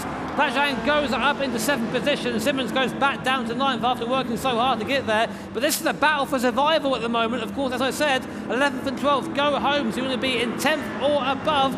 Patrick Blajan currently in 7th, and Matt Simmons and Benjamin Barda fighting, coming down to the right-hander. Simmons on the outside, he's pushed wide again, and there he's on the outside, he's looped it, he's round in the E-Type, and through goes Fabian Portilla and Kevelan. Matt Simmons goes from 9th to last, and at the moment will be going home if it finished as it was. That's a case of 0 to 0 right there here in GT Sport. But there's still quite a few laps left in this race, and we know how quickly things can change and often do change. He's already on the attack against Kim Long Lee. These two are battling inside the top 10 a couple of moments ago. As you said, Jimmy, as it stands, they will be going home after this one. Meanwhile, that's allowed Patrick Blajan to just pull out a good, comfortable advantage. He's got great pace in that Ferrari. Let's piece together what happened here, meanwhile, for 3rd position between Sugawara and Ryan Derouche. So this is going through the left-hander. They're going to flick it right over the brow of the hill, and Derouche is going to send it down the inside. That's a great bit of driving there from the Frenchman. Not much of a defence from Sugawara. Doesn't seem to have the pace against the Frenchman. Sugawara just struggling in general, it seems, in that Countach. He's just been going backwards throughout the course of this race. Started in pole position, of course, is now down to 4th. Meanwhile, the fight for the lead starting to pop up again. Cody Lukowski in that Shelby Cobra is all over the back of Giorgio Mangano in the Lamborghini Countach, and that Cobra, I mean, this is not a fight you think you'd see pretty much anywhere in any racing series. That's what's so great about GT Sport. You can race these cars together and have a good race while doing it, coming through the last chicane now. Who's got the brunt in the straight line? Giorgio Mangano, a bit more composed on exit, but my money's on that Cobra to have the better straight line speed, Tom. Meanwhile, Cavalam's gone tumbling down the order here, Jimmy, so I think he might have had an incident, and Fabian Portilla also losing a bit of ground there as well. We might get a replay of some incidents taking place a bit further down. Those are for the final position, so now it's Lee and Cavalam who will not be going through. Fabian Portilla is still on the bubble as things stand. A flash of the lights from Lekowski, though, in second position as he tries to distract Giorgio Mangano. This is very close racing. We're over the halfway hump now. We're over the halfway stage, and this is where it's going to get very exciting. If it hasn't been already, I don't know what you've been watching, because this has been an absolute thriller here at the Goodwood Motor Circuit. And as you said, Jimmy, these N400 cars proving to be very closely matched in terms of performance. Yes, definitely, and that's, again, just the joy of this class, is you have all different cars from all different walks of life, and they can race together so closely, this closely, in fact. Here it is, Lekowski now right on the rear bumper of Giorgio Mangano, again flashing the lights every now and then, just trying to get the Italian to look behind and not in front, maybe making a mistake at the next corner. It's a drag race now. I'll tell you what, Tom, that Countach is not bad in a straight line. Look at it go. Even in the draft, Lekowski can't keep up, but under the brakes, let's see who has the better handling car. Actually seems to be the Cobra. Never thought I'd say that in my lifetime. Coming round the right hand and now almost running into the back of Mangano and into the last chicane for the 6th time. It's about halfway through this race now. And Lekowski, I mean, these guys don't really need to fight. They're through as it is, so I'm not really sure if Lekowski's going to go for the move or not. But I think as long as they keep the gap to Derouche, who's now up to 3rd position, I think they'll be happy. The thing is as well, this will count for their grid position going into that grand final as well. So it does count for something, even if not, they're making it through into that. So they will want to finish ahead of one another, just in case to get a better grid position for that grand final here later on tonight. So through the right hander we go. Lamborghini versus Shelby Cobra. You never thought you'd be saying that, did you? It's so exciting, this, and it's brilliant racing. This Goodwood Motor Circuit as well is an absolute joy. And look at Lekowski, there's a penalty there for Kevelam as well. We saw him tumbling down the order a few moments ago. Collision with another car that he was deemed to be at fault with. I think that was with Fabian Portilla, and he is deemed to have been given a 2-second penalty there, so he will have to slow down and also drop down to 12th position. And completely different driving styles in these cars. Of course, a lot of you guys at home will probably be more interested in the Group 3 cars or the Group 4 cars. These are road cars though, and to boot they're on the Comfort Soft tyres, so not a very grippy tyre at all, which means that driving these cars, the fastest way to do it is with a little bit of slip. You'll probably see it now coming in to this next right hand as Lekowski closes right up into Mangano. You see sideways, a little bit of opposite lock there, up the inside actually, as I was saying it. Looks like Mangano made a mistake there on the exit, and Lekowski seizes the opportunity, goes up the inside, slows it down through the chicane, really slows it down through the chicane, gives Mangano nowhere to go. But we know that Countach is quick in a straight line, so no, it's a drag race here. You won't see this at the American drag strip, I can guarantee you. Coming down to T1 now, Mangano has the straight line speed, but he doesn't have the line. He's on the outside. Is he going to go all the way around the outside? No, he's not. Lekowski will hold the position, and Mangano goes down to 2nd place. A great bit of opportunistic driving there by Cody Lekowski. The Italian commentator is even more animated than the racing at the moment as things stand. Lekowski, the Australian driver, now does lead the way over Giorgio Mangano. This is a great little battle going on. You can see that Shelby is far more composed in the corners, whereas the Lamborghini is far faster in a straight line, and this is a bit of a circuit really of two halves. Now here's the incident between Kevelam and Portilla. So Portilla on the outside line, Kevelam on the inside. Yep, that was... I don't know about that really. I'd actually say that Portilla turned in on it. I'd like to see another angle of it. I'll tell you what, because the door was being closed there by Portilla. Maybe that's just the line he was taking through that corner. It's difficult to say. There's an incident under investigation again for Portilla as well, between himself and Benjamin Barder, a collision with another car. So let's wait and see what the result is of that investigation as things stand. So right now, Andrew Brooks, the birthday boy, has come through the field and at the moment is closing on Sugawara, who has been struggling in that green Lamborghini Countach a bit further down the field. And if he can get up into 4th position, that means he'll be automatically through to the final and won't have to go through the ordeal that is the repechage. Well, we'll get to that a bit later on. The chaos that is the repechage, I think, is a better way of describing it. But let's have a look then and see what happens between Brooks. Don't forget, it is his birthday. He'll be wanting a strong result, and we know how Sugawara, as Jimmy said, has been struggling behind the wheel of that Lamborghini Countach. Jonathan Wong, meanwhile, has been all out of sorts as things stand. Here is Mangano, finished third in that qualification session, as we saw, and a penalty as well being given to Portilla. And I can hear him shouting in protest in his seat at the moment. He doesn't know, so you can hear him in the background. He's definitely not happy with that. But we'll see what happens. He's going to have to say that now. Really unhappy. You can hear him really going at the background now. But Portilla, 2-second penalty. That'll put him back down the field slightly. And he's really on the cusp. He's only in 8th position, so that might mean the difference between him going through and going home. Well, let's wait and see what will happen there with Portilla, visibly and audibly frustrated with that decision. Well, I'd like to see another replay of what happened and see exactly why that penalty was awarded. Anyway, Sugawara there, 4th position, the green Lamborghini Countach at the moment, struggling in this race. I think it's fair to say Andrew Brooks, meanwhile, behind the wheel of that Corvette, is looking pretty good here, and Jonathan Wong ready to pick up the pieces if anything goes wrong between these two drivers. Now down into that final chicane we go, and Brooks has been closing. The gap has stayed at a bit of a constant over the last few corners or so, but surely it's only a matter of time because that Corvette is very, very fast in a straight line. We'll just have to see what Sugawara can do. It can be difficult to pass around here if you place your car in the right place, but of course being precise with these kind of cars isn't really how you drive them. All you do is you slide them into the corner and essentially wait for them to grip up again, then get back onto the power. Andrew Brooks now closing in on Sugawara. See Jonathan Wong there giving a bit of a flash of the light, saying, "Look back at me, don't look in front of you," because right now it seems that these guys all have a chance to get through to the final, but only one is going to do so, the person who finishes in 4th. And right now, Andrew Brooks looking like he has his sights set on that. So here it is, Andrew Brooks then, the birthday boy behind the wheel of his Corvette, going through the right-hander. Sugawara very close now, these two fighting for 4th position and that all-important place in the grand final here tonight for the Nations Cup. Is it going to be a move? We've got less than 3 laps now remaining here at the Goodwood Motor Circuit. It is going to be very exciting, this one. You can bet your bottom dollar on it. And that Lamborghini is very fast in a straight line as well. I said the Corvette was a few moments ago, but that Lamborghini has got the legs in this part of the lap. So the problem that Brooks, I think, might be having is that the 5th gear in this Corvette is quite short. So I think he's getting right to the closer top gear there. And these cars, these torquey V8s, don't like being really high revving, to be honest. So maybe losing out a little bit in the straight line, even with the toe. But here he is coming down the main straight once more, getting into the last couple of laps now. So Andrew Brooks really needs to think about where he's going to make this move, if he's even going to make it at all. Well, we need to see what will happen in this infield section, because that Corvette looks far more composed than the Lamborghini, I must say. A bit of a flash of the lights for Jonathan Wong there in 6th position. What he needs to do now, Andrew Brooks, is try and force Sugawara into a mistake, force him to run wide and give himself an opportunity to try and pound. He's really closing in this first sector. He leans very heavily on the brakes and on that left front-hand side suspension as they go through into the left-hander, and that is where we begin to see the Lamborghini stretch its legs and pull out a bit more of a gap. You can see on the left-hand side of the screen the two drivers and their different driving styles. Tetsuya Sugawara there, multiple stabs at the wheel, really not comfortable behind the wheel of that Lamborghini. Andrew Brooks, meanwhile, looks a little bit more at home behind the wheel of that Corvette as things stand. So that he's starting to push a little bit now, Tom. I think he knows where he is in the race and where he needs to be, and right now he isn't there. Sugawara then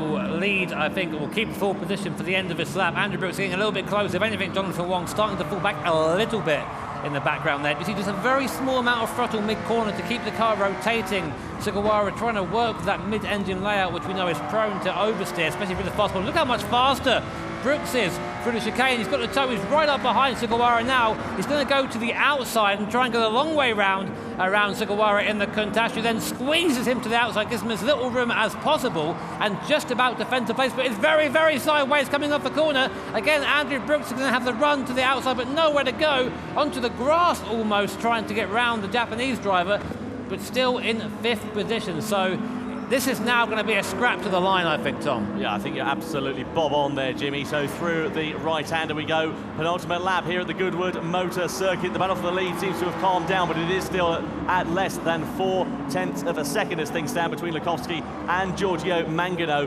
But this is a great battle for the final position in that grand final. As it stands, Brooks will be going through into the repechage. the first driver in that repechage is what he will be. Sugawara will be progressing through to the grand final here tonight. He's doing a really good job of defending, and that gap in front as well for that race lead is closing down to 0.2 of a second. Here comes Brooks though against Sugawara. They're nearly running side by side once again. They're going to come into a right-hander. They are side by side now, neck and neck between Sugawara and Andrew Brooks down into the right-hander. Sugawara still holds on. He's got the inside line, but he has to go tight. He runs it wide. He's really sideways now, and Brooks is up the inside. Sugawara's on the grass into the final chicane. This could be tears. They're still side by side. Oh, and Brooks is up, and Wong is through into fourth. Disaster for Andrew Brooks as he nearly loses position. Disappointment there for the Canadian driver. The incident is under investigation by the stewards, I've just been told in my ear as well. And Jonathan Wong took profit where others faltered, and he is now into the grand final. But the race lead on the final lap, Jimmy, it's far from over this one.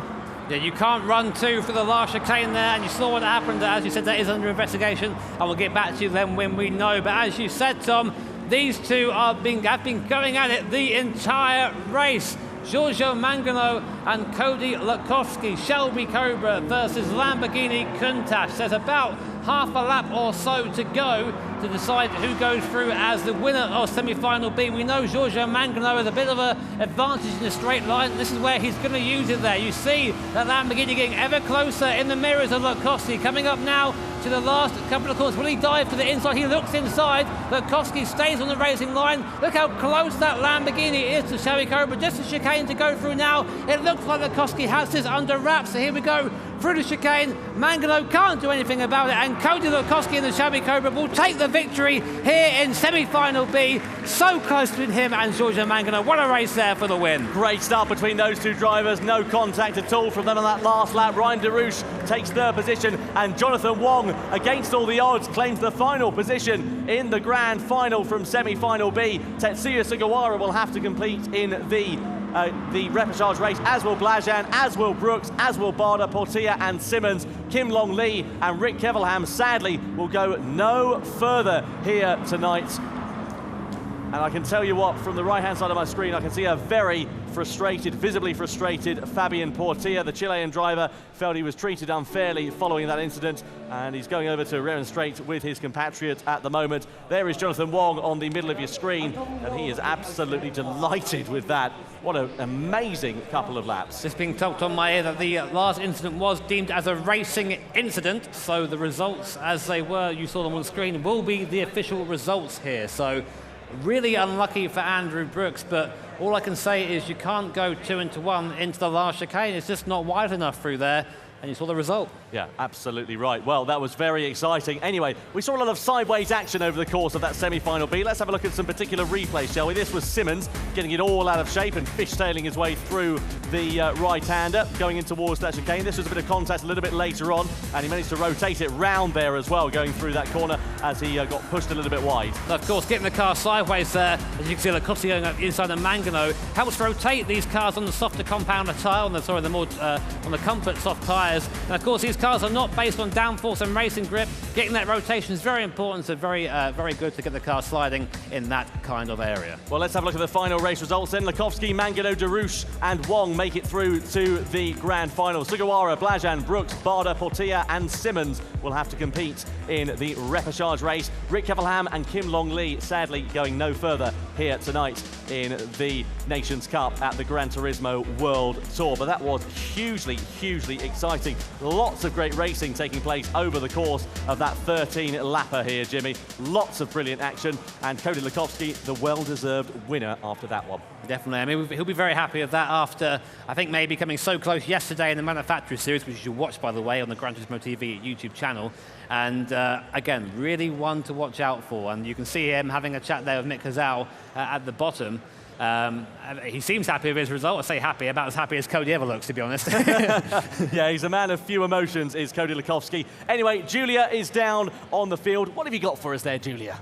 Oh, it's really sad. Andrew's birthday. But it's not over yet, obviously. And obviously, you know, I was talking to Cody earlier about making every lap count, and my goodness, did he? Like, I mean, obviously we went and kind of viewed a lot of the other kind of battles that were sort of further back on the track, but honestly, to keep that up from like lap 7 and like not lose your core, I don't know. I don't think I have that focusing power, which is why I'm not racing. let's be honest.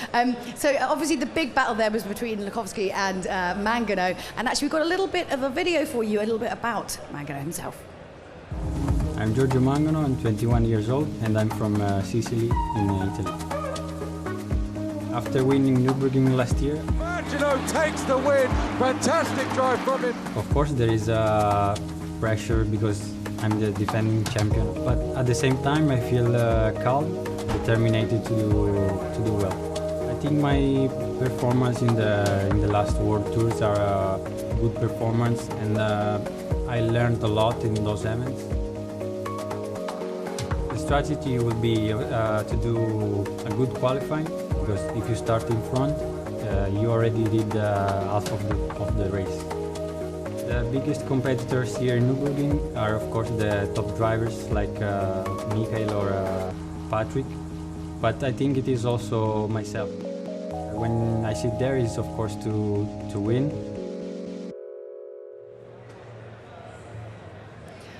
I'm quite excited because out of all the races that we do on the Gran Turismo World Championship, I have to say the Repechage is my favorite. Basically, it's kind of like, that's it. You just got to go hell for leather because this is your last chance to get in the final. Obviously, we've got our top four from semi-final A and our top four from semi-final B already going through to the final. It's all of those remainders from A and B, 5 to 10 positions, who now get their opportunity to get through to that final, the last 4 slots. There's everything to drive for now. So if you haven't witnessed one of our Repechage races before, you're in for a little treat, yes. So why don't we throw it back over to the desk now to Tom and Jimmy and get it underway. Thank you very much indeed there, Julia. You can see we are here at the Nürburgring 24-hour race, and this is some live race footage that we have for you, or some highlight race footage, I should say, from the Nürburgring 24-hour race as things got underway earlier on at 3:30 this afternoon. And boy, it's been pretty exciting there so far from what we've been able to see on the big screen behind us. Yeah, I had the great opportunity to watch the start up from the Sky Lounge earlier on, but here is the Repechage starting lineup, the race that we all look forward to here at the Gran Turismo commentary booth. Adam Saswillo will start first, with Sugawara second, Daniel Solis in third, Patrick Blajan in fourth. Towards the bottom of the field, Fabien Portier, who didn't have much of a good race last time up, will be in 10th, Boulevard 11th and Matt Simmons 12th. Someone to notice, Mick Hazal got it all to do in 7th place, and again a reminder, only the top 4 will go through. Very impressive stuff indeed, as you say there, Jimmy. It's going to be pretty exciting to see how these drivers will fare. Anyway, Mick Hazal, we know that he is a very competitive driver. We know he is a very fast driver, and we know that he can win races. But what about his winning rate? How well has he done in the Gran Turismo World Tour? Well, this is how well he's done. He's done 137 races. You can see he's won 64 of them, a 47% win rate. I think the thing is, 47% doesn't sound like much, but when you consider that he's won 64 races out of 137 against the competition here, these kind of guys, that kind of level of competition, that is insane. It's absolutely insane. It's mega, isn't it? Absolutely. So, anyway, the Red Bull Ring is the venue for our World Tour Repechage race in the Nations Cup. The guys are in Group B machines, but there's a bit of a twist for this Red Bull Ring circuit, which we'll come to in a couple of moments' time. Shall we have a bit of an overview of the circuit? I think we shall, shan't we? It's a really cool track, this one. Of course, was originally the Österreich Ring, then was since modified to become the A1 Ring, and since the Red Bull Ring. 10 corners in total, a very short lap, but you can see there on the right-hand side of your screen, wet conditions, racing, heavy wet tyres, Jimmy. That's right. This is the first ever race in a World Tour event that's going to be in the wet. So really looking forward to seeing how our drivers are going to handle it. I mean, they've had a bit of practice in qualifying earlier on. They got to drive the Group B cars, get an idea of how it felt out there, but now they're going to be doing it and vying for position. Well, in terms of qualifying as well, let's have a look at these qualifying conditions these drivers had to contend with, because you can see on your screen at the moment, these are the heavy wet conditions, by the way, at 10:45 a.m. at the circuit. It was the time that these drivers had to do. They were in these Group B cars, and this is what they were competing in. This is an inside cockpit view of these heavy wet conditions. You can see the rain streaking up the windscreen, the wipers going hell for leather, and it's very interesting to see how it goes. Let's have a look at the light rain conditions though here, Jimmy. A little bit different inside the cockpit here. A little bit easier. You can see a little bit lighter as well. You see the reflection of the sun on the water on the circuit. It looks very pretty if you ask me, but something we're not contending with, of course, in this is that there is going to be no spray. A bit of spray there being kicked up by our guys going around earlier on, but you imagine following someone and how difficult it will be to see. Imagine following 10 people, how difficult it will be to see. Well, quite. It's going to be a bit interesting, isn't it? A bit Michael Schumacher versus David Coulthard at Spa, perhaps. Let's not hope for that, shall we? In terms of that as well, I should state, by the way, in terms of the difference between heavy rain and light rain, there's no difference in terms of the physics. It's just a case of a visual difference between the two. Anyway, shall we get ready to get this repechage race underway? I think it's going to be pretty exciting.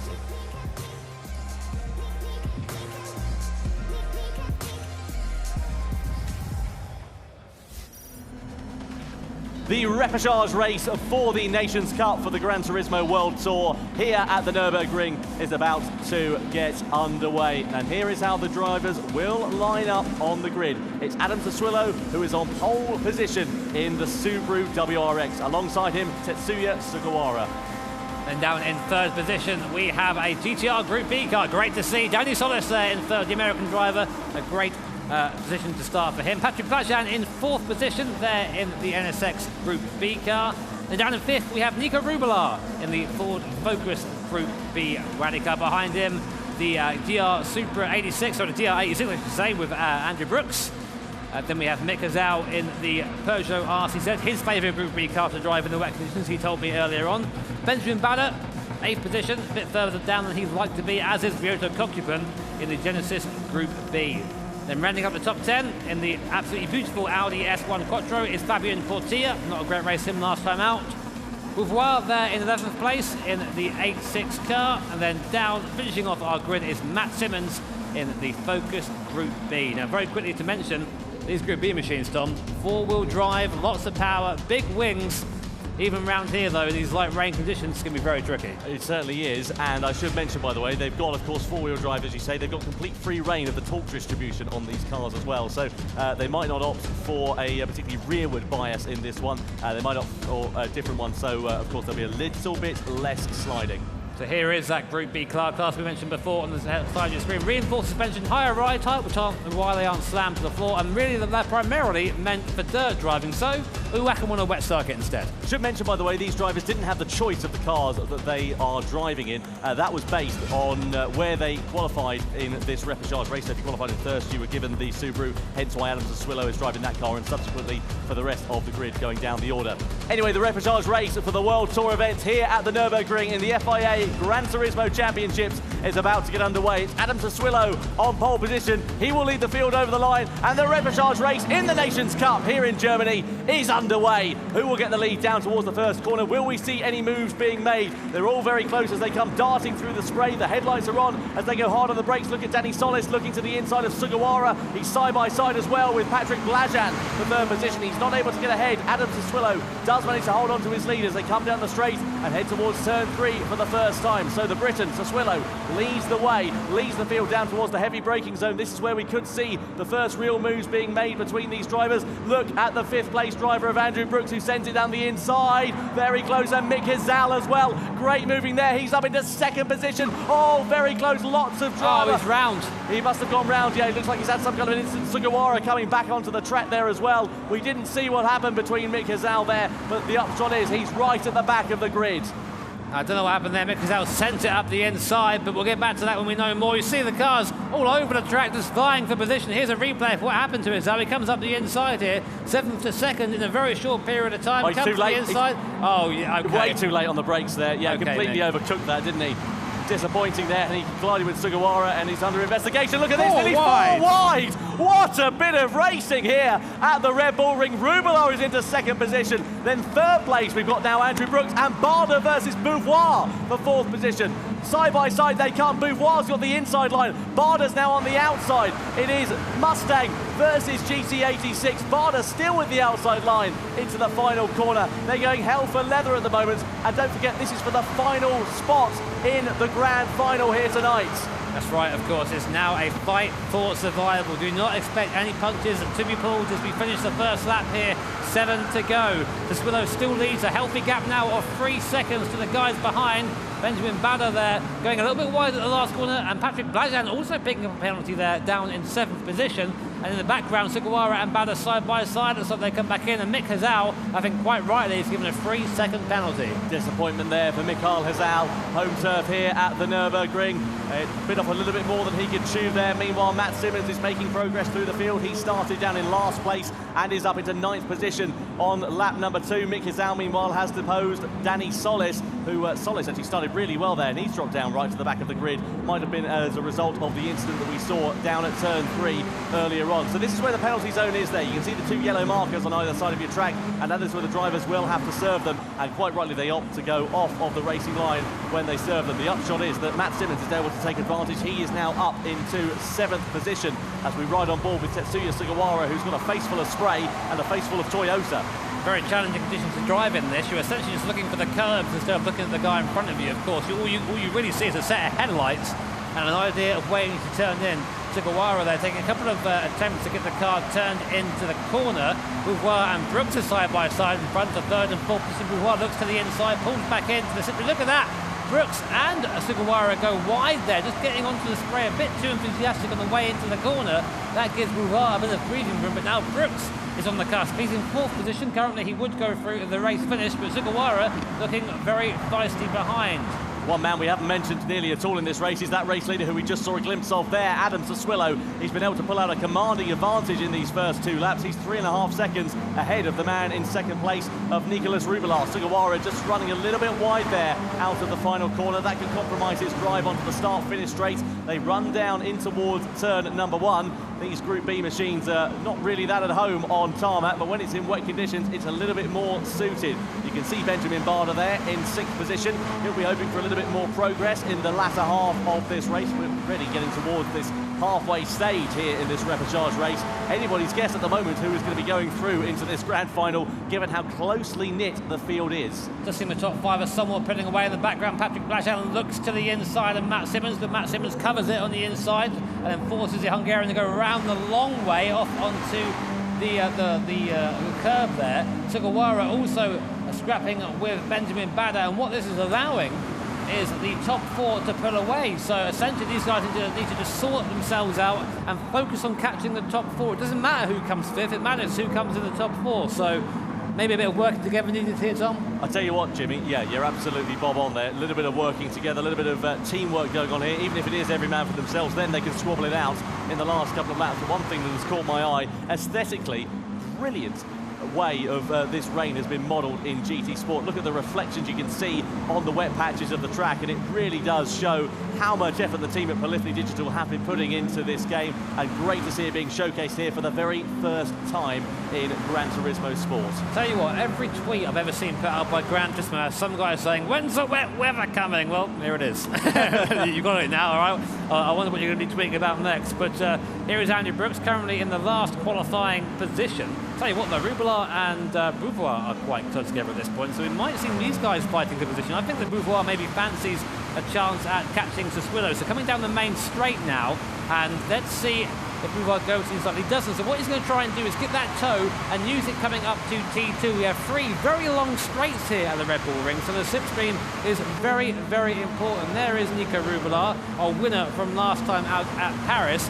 You wouldn't think he'd be fighting for the last couple of spots in the repechage, but that's how it goes sometimes. Benjamin Bada giving a penalty for a collision with another car. We didn't catch that on our camera, but that'll put paid to his result for this race. And right now it seems that Rubelar and Boulevard are happy where they are, 2nd and 3rd position. Andrew Brooks behind as well. And Sugawara starting to come back at the top 4 after a couple of sketchy laps before then. Well, very, very exciting racing going on between these drivers. Let's have a little bit of a replay there. This is Barder we're on board with in 6th position, into the back of Sugawara, down at turn number 3, punts him wide, and yeah, well, there you go.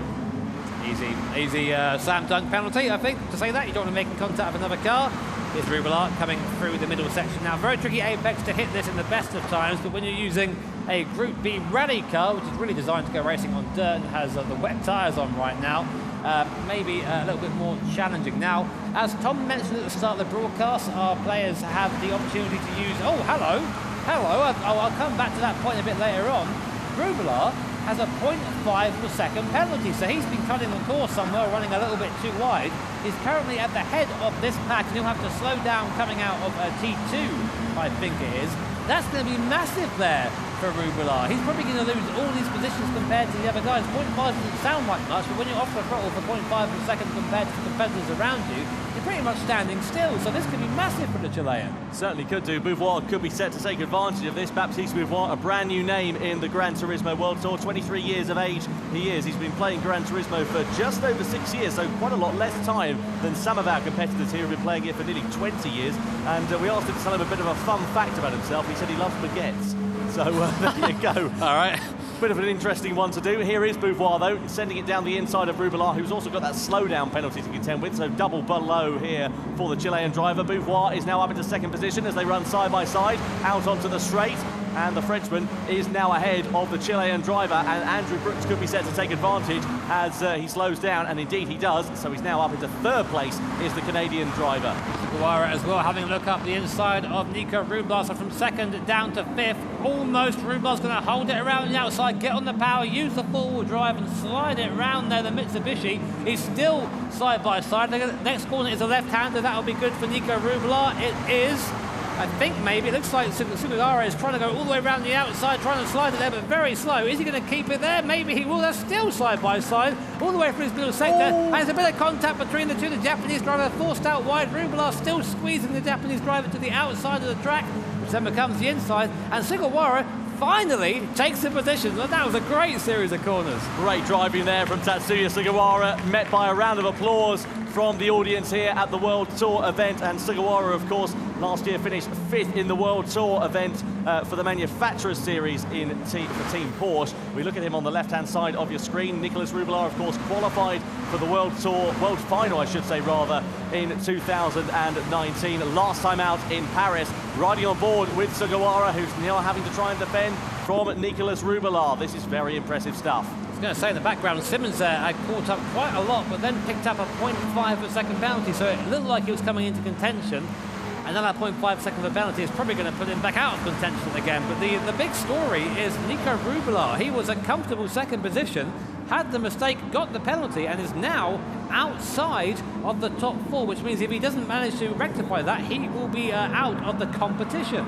Our winner from last time out of Paris is on the cusp. Speaking of out of something, out of the track limits there was Patrick Blajad. He took the scenic route around turn number 3, drops down to 11th position as a result of that. He would have probably needed a bit of a ticket to get back in from there. He was out so wide. Here comes Rubelar. That's a late lunge. That's a very late lunge. And it's contact between himself and Andrew Brooks. That was biting off way more than he could chew. Nicolas Rubelar, head in his hands, and rightly so as well. There's surely going to be a penalty that results from that. Oh dear, disappointment there for Nicolas Rubelar, and it has ruined Andrew Brooks' race, but somehow he's managed to recover into 5th place. But the upshot is that Matt Simmons has profited from that, Jimmy, and he is now into the grand final here tonight. Andrew Brooks cannot catch a break, it seems, at the moment, and again the Canadian driver who was comfortably through is now fighting for survival. He's currently outside that magical top 4 and is being harried by Kokiban Bada and Portier there. And Brooks must be so frustrated with that. I can't even imagine what's going through his head right now. But as you said, Tom, Matt Simmons, from relatively nowhere, is now inside the top 4 and has a chance of going through to the final. This Repechage race just keeps throwing stuff at us. It really does, and that is exactly what we love about the Repechage race, is the unpredictability that it springs up. It is every man or woman for themselves. Here is Portier running side by side nearly with Benjamin Bada. He ducks back into the slipstream as they go down towards the first corner, but Andrew Brooks still leads that charge. As you can see, Kokiban being pushed wide there by Benjamin Bada, and Fabien Portier now running side by side. So Kokiban with a loss of drive going onto this straight, that surely is going to compromise his run down towards turn 3. But the Audi Quattro of Portier cannot find a way past as things stand. Going onto the brakes though into turn number 3, he might be able to invent something. Not quite. A spit of flame from the Audi Quattro's exhaust, but Kokiban's wide and Portier's up the inside, and he's in to 6th position with Bada looking to try and take profit as well. It's all a little bit pointless really for scrapping this position. They need to be trying to get up into the top 4 there. I understand what they're trying to do.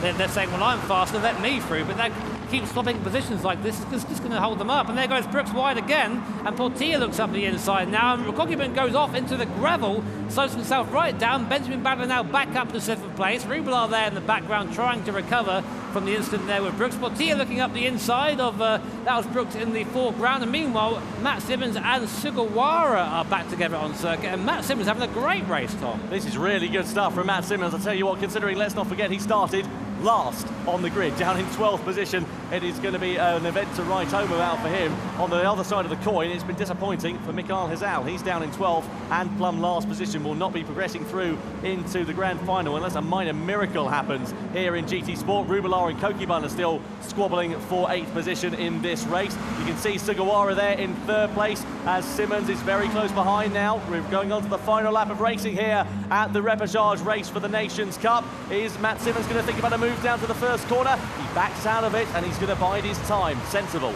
Easy, boys. You know, you're at the moment, you're all going through to the final. I know you might fancy a bit of a better position in the final in terms of grid position, but there's no point risking it all now. There's a 5-second gap between Matt Simmons and Benjamin Badler at the moment, so there shouldn't be too much issue there. All you're going to do is drive around nice and clean. That should be your spot on the final confirmed.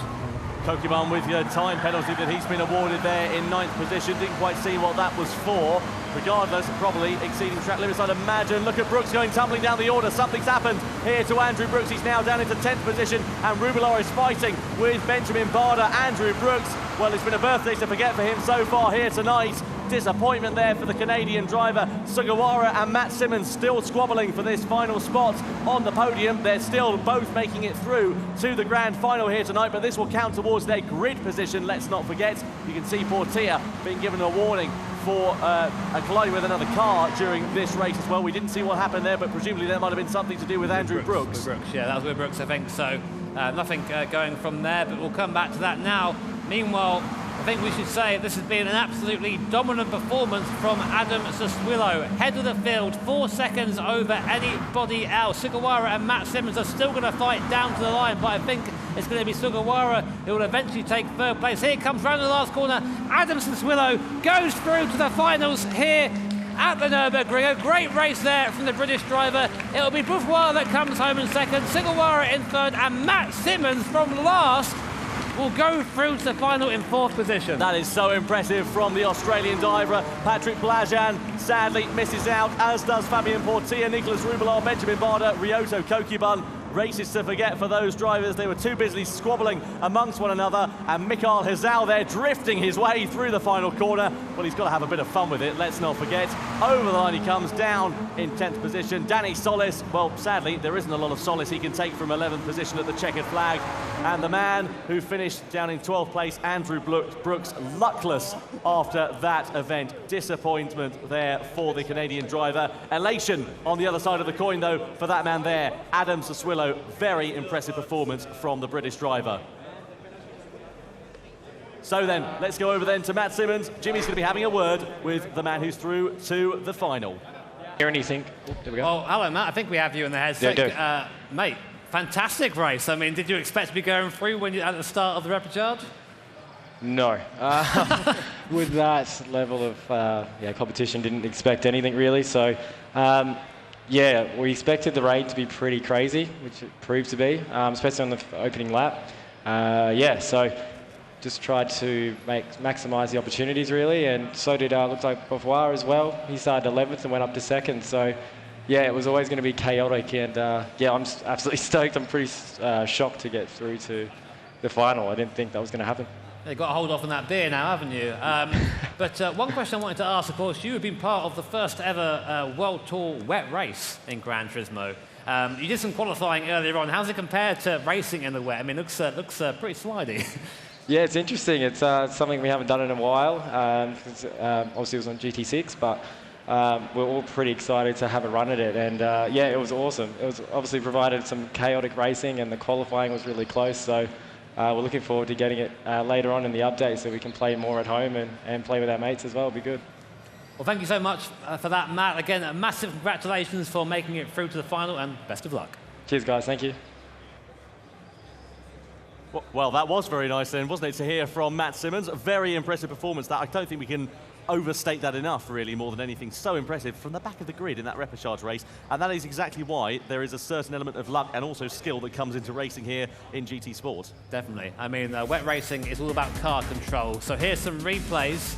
Here is Sugawara and Andrew Brooks going wide there, not really mastering that wet weather car control we just mentioned, and very easy to do that here, especially if you're trying to drive the car hard. Here is Benjamin Bader, contact with Sugawara. He then received a penalty for that, as expected. Here was Rublar. Here's probably the instant of the race. Andrew Brooks, who was just minding his own business in third position, ejected from a circuit by the Chilean driver. You see he goes over, says sorry, but you can see the reaction there on Brooks' face. Yeah, disappointment there from Nicholas Rublar, disappointment for Andrew Brooks. Let's have a look at some standings then, shall we, after that race, and see who lines up where and who's progressing through and who we're saying goodbye to tonight. Sassuolo, Beauvoir, Sugawara and Matt Simmons progress through to the grand final here tonight. Blajan, Portilla, Rubilar, Barda, Kokiban, Hizal, Danny Solis and Andrew Brooks do not make the cut. They are not going through any further here tonight in the Nations Cup for the World Tour 2 event. Anyway, it's been a bit of an interesting weekend for Mick Hizal here in the FIA GTC World Tour, and a disappointing end to his weekend as well here tonight in the Nations Cup. Julia has found the German driver to try and find out what his thoughts are.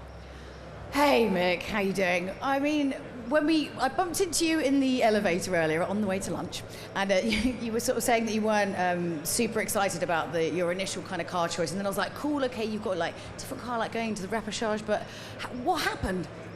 Well, where shall I start with? It all started with the semi-final race, basically, where I was having one of or maybe the worst car, basically.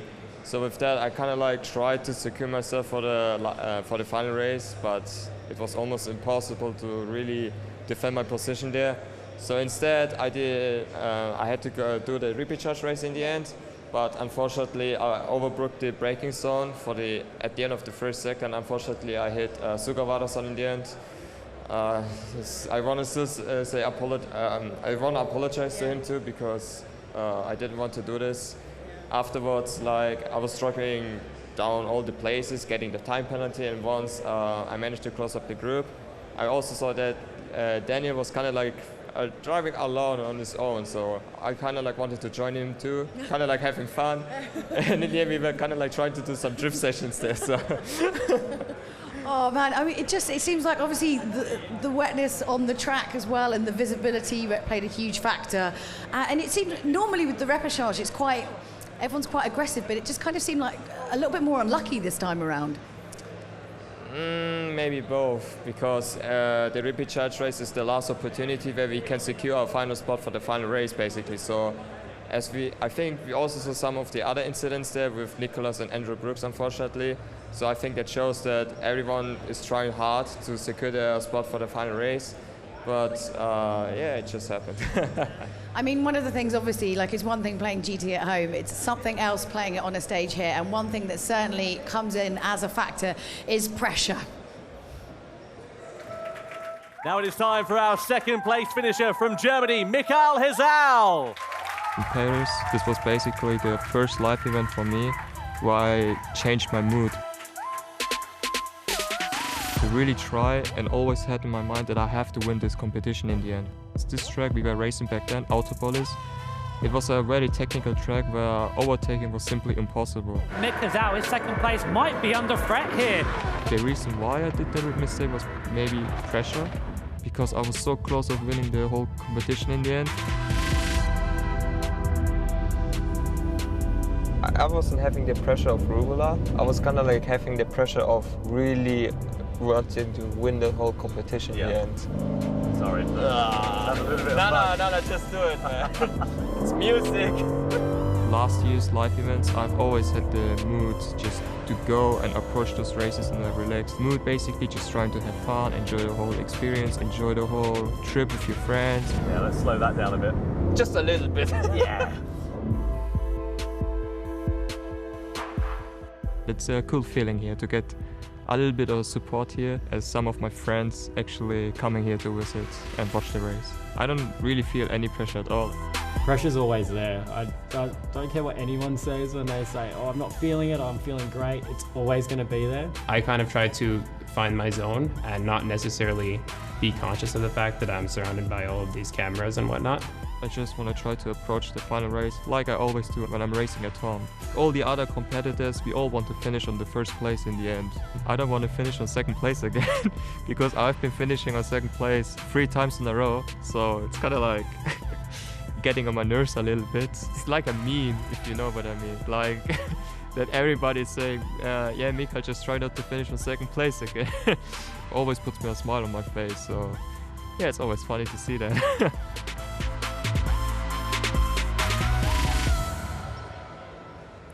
I'm just a bit sad that I didn't get to drive around in a car. Where's my invitation to get in a car, eh? Come on now. So you guys have been tweeting in. We've got the red line racer says, I believe that the Western Hemisphere will continue their dominance, but I truly believe a North American will take their turn at the throne today. This is in answer to our question earlier, will the South Americans keep their dominance? So Ert Bellin says, I think it will be a home turf win for Hizal. Never count out the German cookie monster. He does love his cookies, it has to be said. And now we are just in time to go into the final race of today for the Nations Cup. I'm going to stop talking and chuck it over to Tom and Jimmy to get this underway. Are we excited?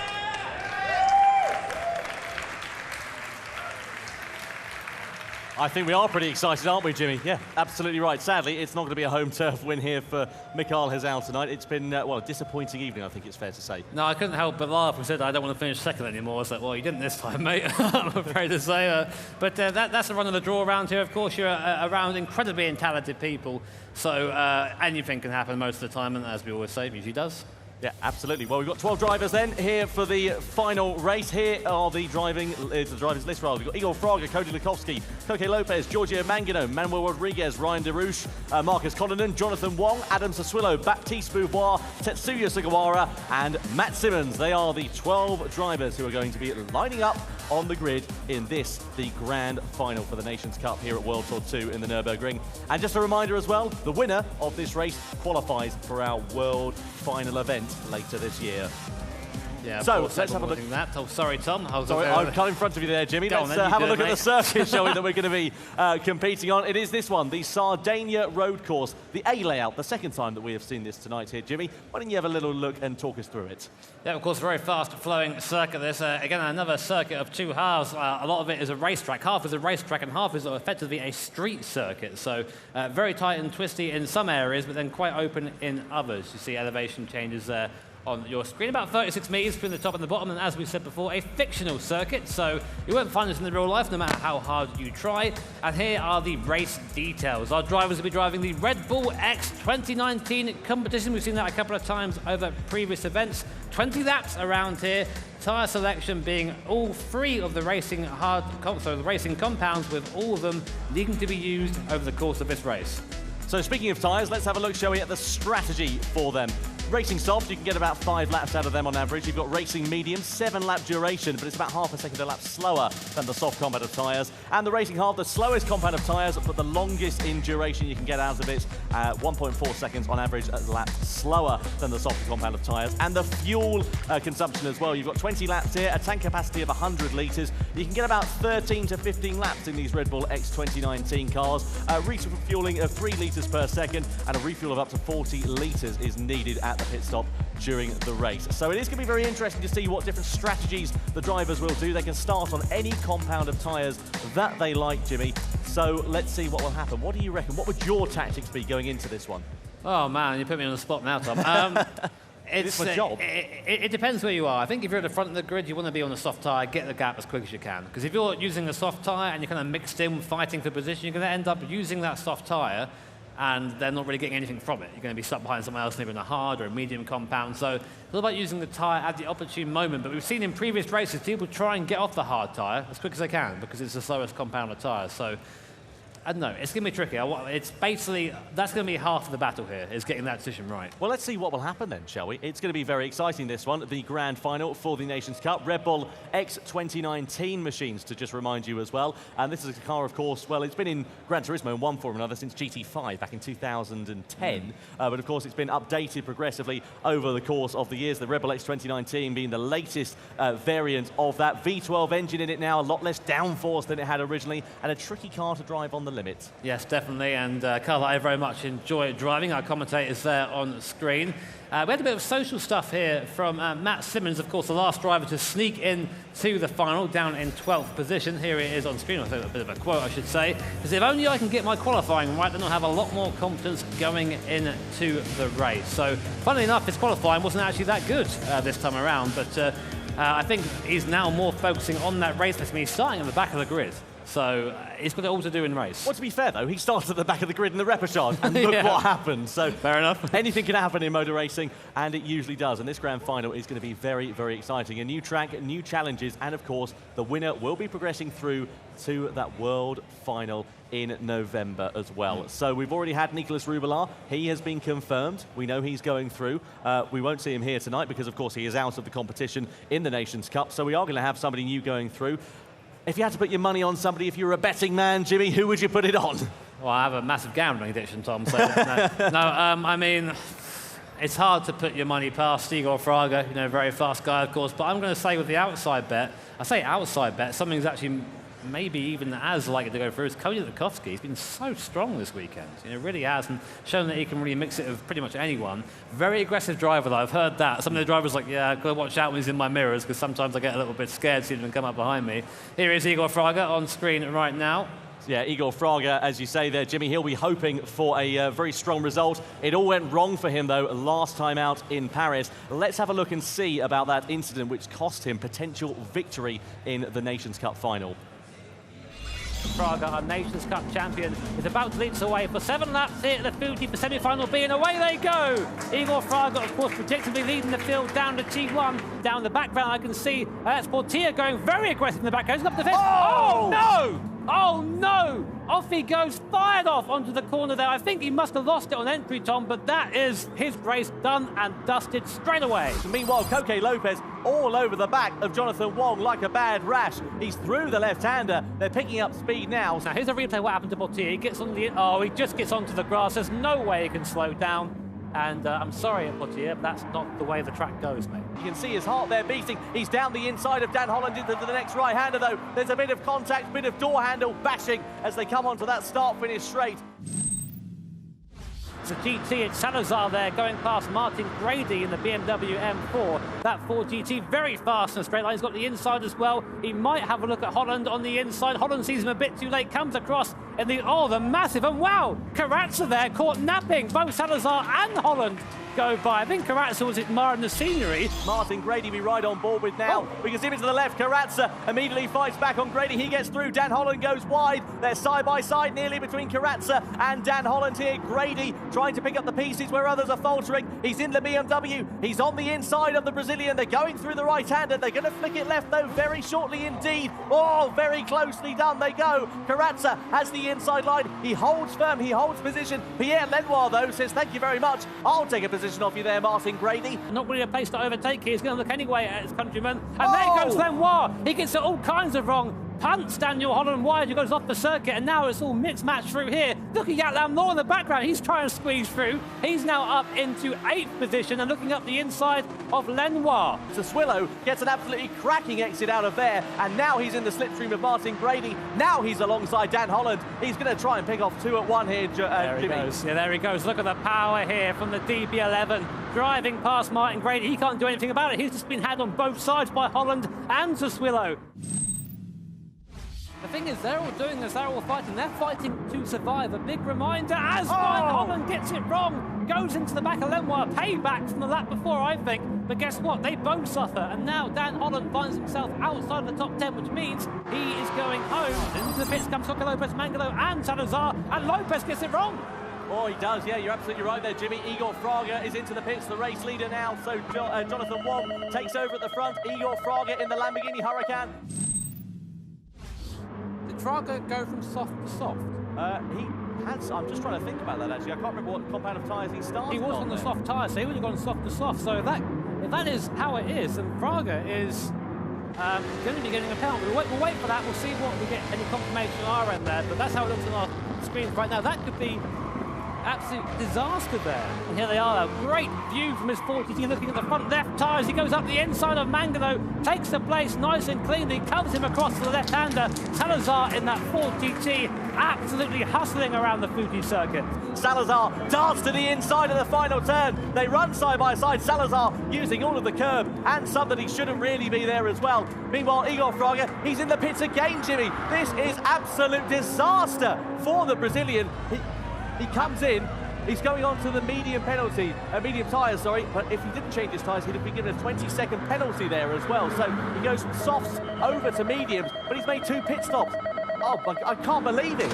Absolute disaster for our Nations Cup champion of last year. So now Igor Fraga, his goal is to try and finish 10th or above if he wants to go through to the repechage. That means this man, Jonathan Wong, is in the lead. But look in the background, Giorgio Mangano, Lopez and Salazar are breathing down the neck.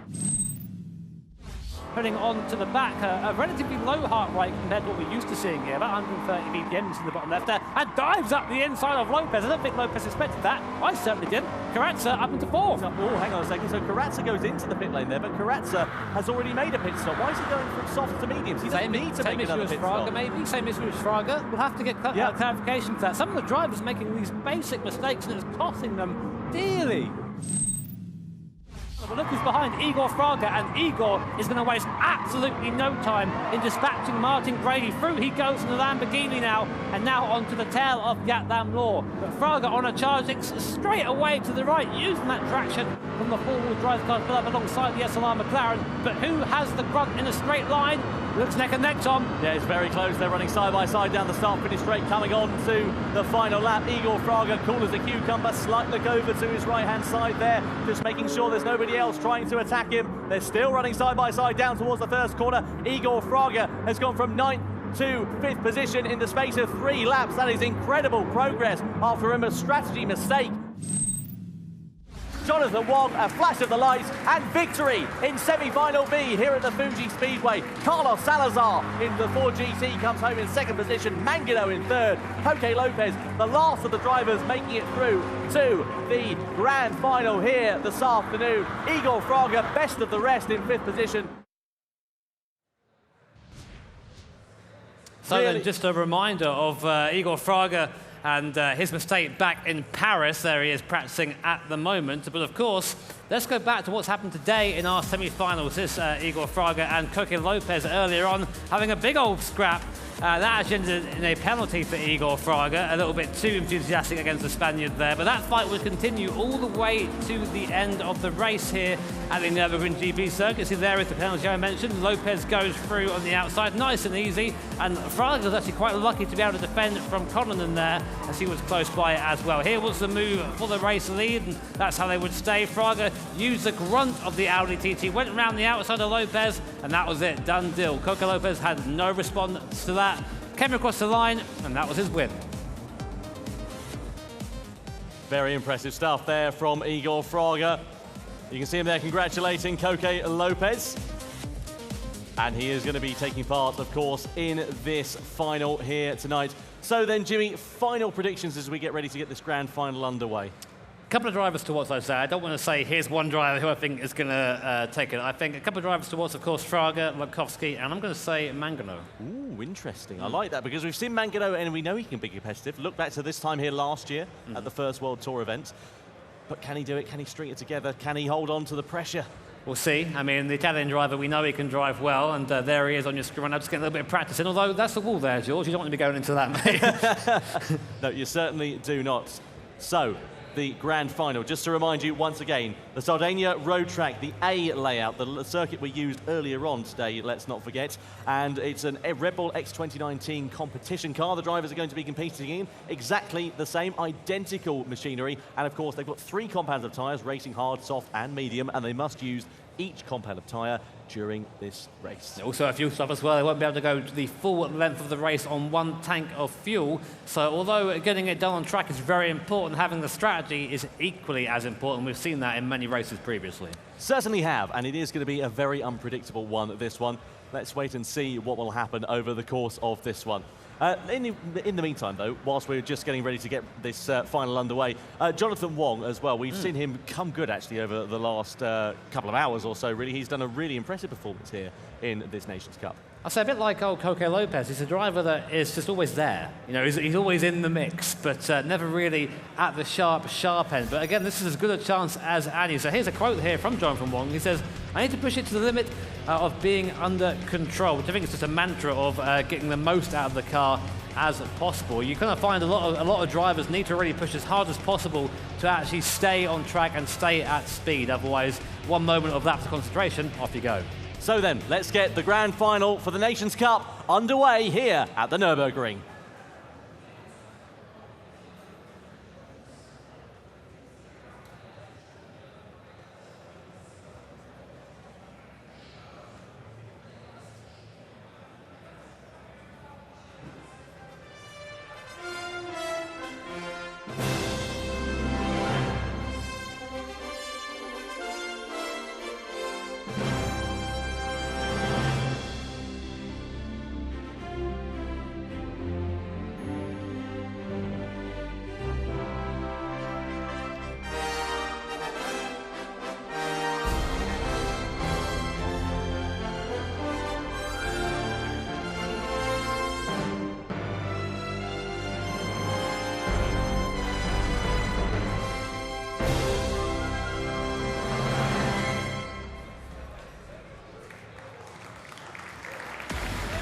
It's the 2019 FIA Certified Gran Turismo Championships Nations Cup Grand Final. We're at the Nürburgring, and the Grand Final race takes place on the Sardinia Road Track A layout. Igor Fraga, the reigning champion, starts on pole position. Alongside him on the front row is Cody Lukowski. And down in third position behind Cody Lukowski is Coque Lopez, a favourite going into this. Can he convert that third position and take a first Nations Cup win? Giorgio Mangalo in fourth, winner here last year at the Nordschleife. Can he repeat that? Manuel Rodriguez wasn't actually here in the final last year, got knocked out earlier on. Great to see him go one better. Ryan Derouche there in sixth position in the French livery 2019. Then is Cronin in seventh, the Finn returning again for a second time here at the Nürburgring. Jonathan Wong, who we mentioned before at the start of the show, one to look out for definitely. Adam Siswillo first in our repechage, the only British driver in the final. Then in 10th is Boulevard, he's second in our repechage event, starting down in 10th position. Then Sugawara, the Japanese driver, what can he do from 11th on the grid? And then seeking in at the last moment, Matt Simmons in 12th.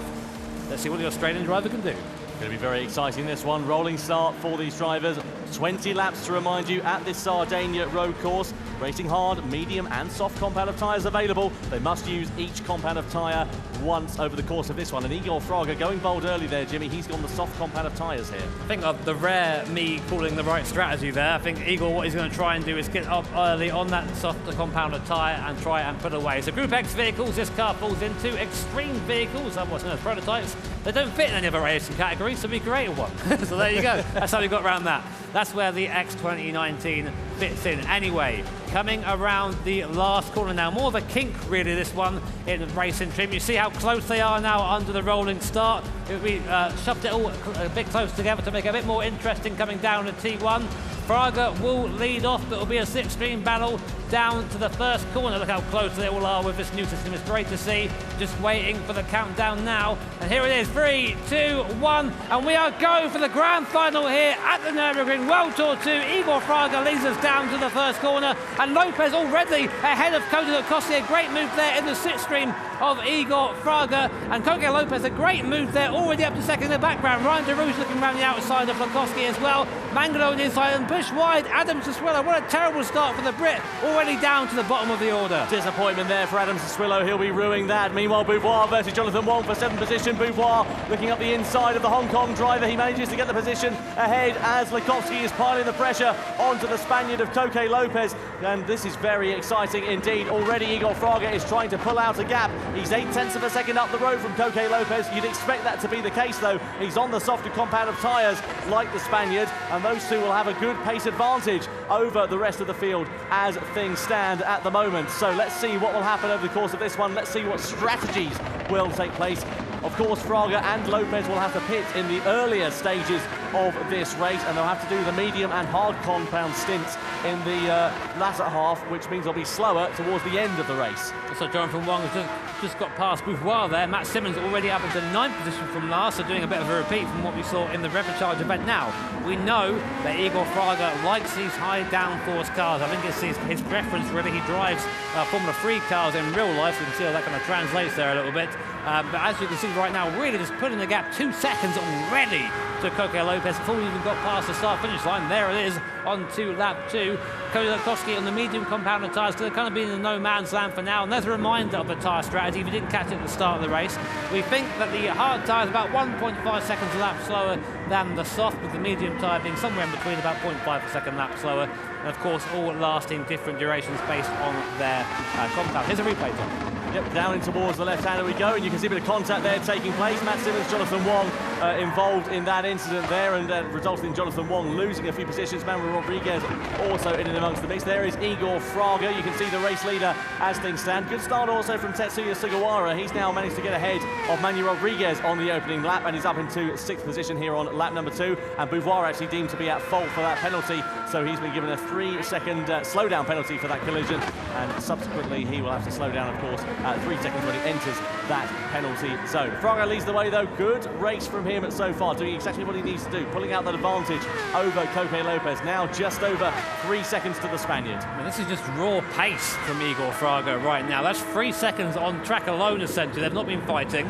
Lopez was right up behind Fraga at T1, and the Brazilian driver has just pulled away. He's absolutely showing his dominance in these downforce machines. The X2019 car, of course, the car you're seeing on your screen right now, powered by a V12 engine, which is why it has almost like a shrill to it when it goes by. Also with a bit of a different rear aero to what we're used to with the Red Bull X2019. A little bit less aero at the back, so a bit more slippy, a bit more of a challenge for our drivers. So interestingly, in the background here, Sugawara and DeRouche are side by side. Sugawara has the inside line, he'll take the position, and up goes Sugawara into 5th. A great move by him. Very nice indeed from Sugawara. He's on the medium compounded tyre, so a faster compound than DeRouche, who is on the harder compound, let's not forget. So there is a bit of a pace advantage there, and Sugawara should, of course, be quicker on that compounded tyre in the early stages of this race. So DeRouche there in 6th place, Rodriguez in 7th, Jonathan Wong in 8th. You're looking at Sugawara and DeRouche on the left-hand side of your screen. Don't forget, of course, Sugawara finished 3rd in the Repechage, whilst Ryan DeRouche finished 3rd in semi-final B. That is how they got on the road to the grand final here tonight. So interestingly, Giorgio Mangano is only about 1.5 seconds behind Cody Lukowski on that hard compound tyre. So Mangano right now is your lead hard tyre runner. So that's something to keep an eye out for, because right now he's getting that hard compound out the way, so he hasn't got to deal with it later on in the race. And hopefully he'll have either the soft or medium and be able to get back onto Igor Fraga or Coque Lopez, who are using their soft tyre early to try and build a gap. So through the right-hander we go, then through the left, very, very fast over the course of this lap. Let's see what will happen as they go down and towards the left-hander. We're still riding on board with Sugawara. He's doing a good job there so far, running a little bit wide there out of the left-hander, going on towards the start-finish straight, but the Japanese driver pulling out that advantage over Ryan DeRouche. Of course, that tyre compound advantage being probably the main reason for that at the moment. Can you catch up with Giorgio Mangano? That's the question. Again, Cody Lukowski not really able to pull away from Giorgio Mangano. The gap, if anything, is actually coming down. Speaking of gaps coming down, Igor Fraga lost about a second that lap to Coque Lopez. Wonder what happened there. Yeah, disappointment there, as you say. So let's keep an eye out and see what happened. Maybe we're going to replay of him running wide or having some kind of an incident. Here is Jonathan Wong, 8th position for him on the road so far, just behind Manuel Rodriguez. Wong, of course, on the medium compounded tyre, so should be faster than Rodriguez at this early stage of the race. And let's see what will happen over the course of this one. A little bit further back there, you can see 2 blue livery cars, Marcus Collinan and Matt Simmons. Riding on board, though, in the cockpit with Jonathan Wong he's now in the slipstream of Manuel Rodriguez, so he will have that pace advantage, as we said, on this medium compound of tyres. Be interesting to see when they decide to pit over the course of this race. Just going through the left-hander, going down hard on the brakes into the left-hander. Side by side they come, up the inside for Jonathan Wong, and 7th position as well. Great move, dive to the inside right at the last second, didn't even give Manny a chance to defend that. Up 7th goes Jonathan Wong. Great move there by the man from Hong Kong, as we like to say. So here we are then. Jonathan Wong 7th, Darush in front in 6th position, but Darush does have the tyre disadvantage. Jonathan Wong has the medium compounder tyre. Oh, getting it sideways there, so definitely you can't accuse him of not trying, the man from Hong Kong. But can you catch up with Ryan Darush before we get to the first set of pit stops? Here's Igor Fraga. So here's what we think happened here, where he lost about a second. Coming through the left-hander, just clipped a barrier on the inside. That shows you how close he was getting here. And also goes back to the point we were making about this track being kind of half a street circuit. Very easy just to drive into the barrier if you aren't careful. Yep, certainly so. And, well, Igor Fraga doing exactly that. So he'll be wanting to have a bit more of a consistent run in the mid to late stages of this race. Here is Sugawara then, just behind Giorgio Mangano. Sugawara on the medium compound of tyres, Mangano on the harder compound of tyres. So, of course, he'll be a little bit slower at this stage in the race, as is to be expected. Regardless, though, doing a good job of defending so far is Mangano, but Sugawara hasn't put up much of a real threat as things stand at the moment. Coming over the brow of the hill we go, then in towards the fast left-handed kink, and then we go hard on the brakes. This is a very prime overtaking opportunity at this circuit if you're close enough to the drivers behind. Meanwhile, Manuel Rodriguez just listening out there to Jonathan Wong by the looks of things. So the Spanish driver dropping back quite significantly now by 1.9 seconds. Disappointment there for the Spaniard. He would have been hoping for a little bit more in these early stages.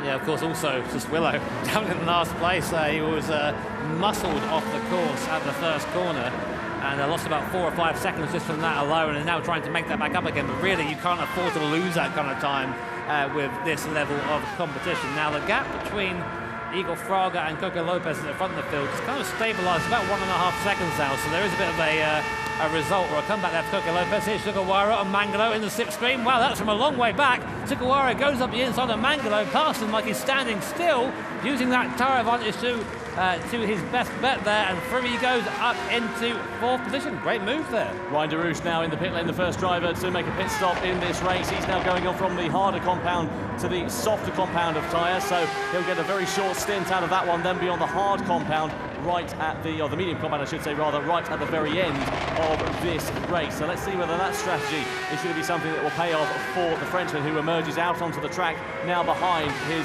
fellow countrymen.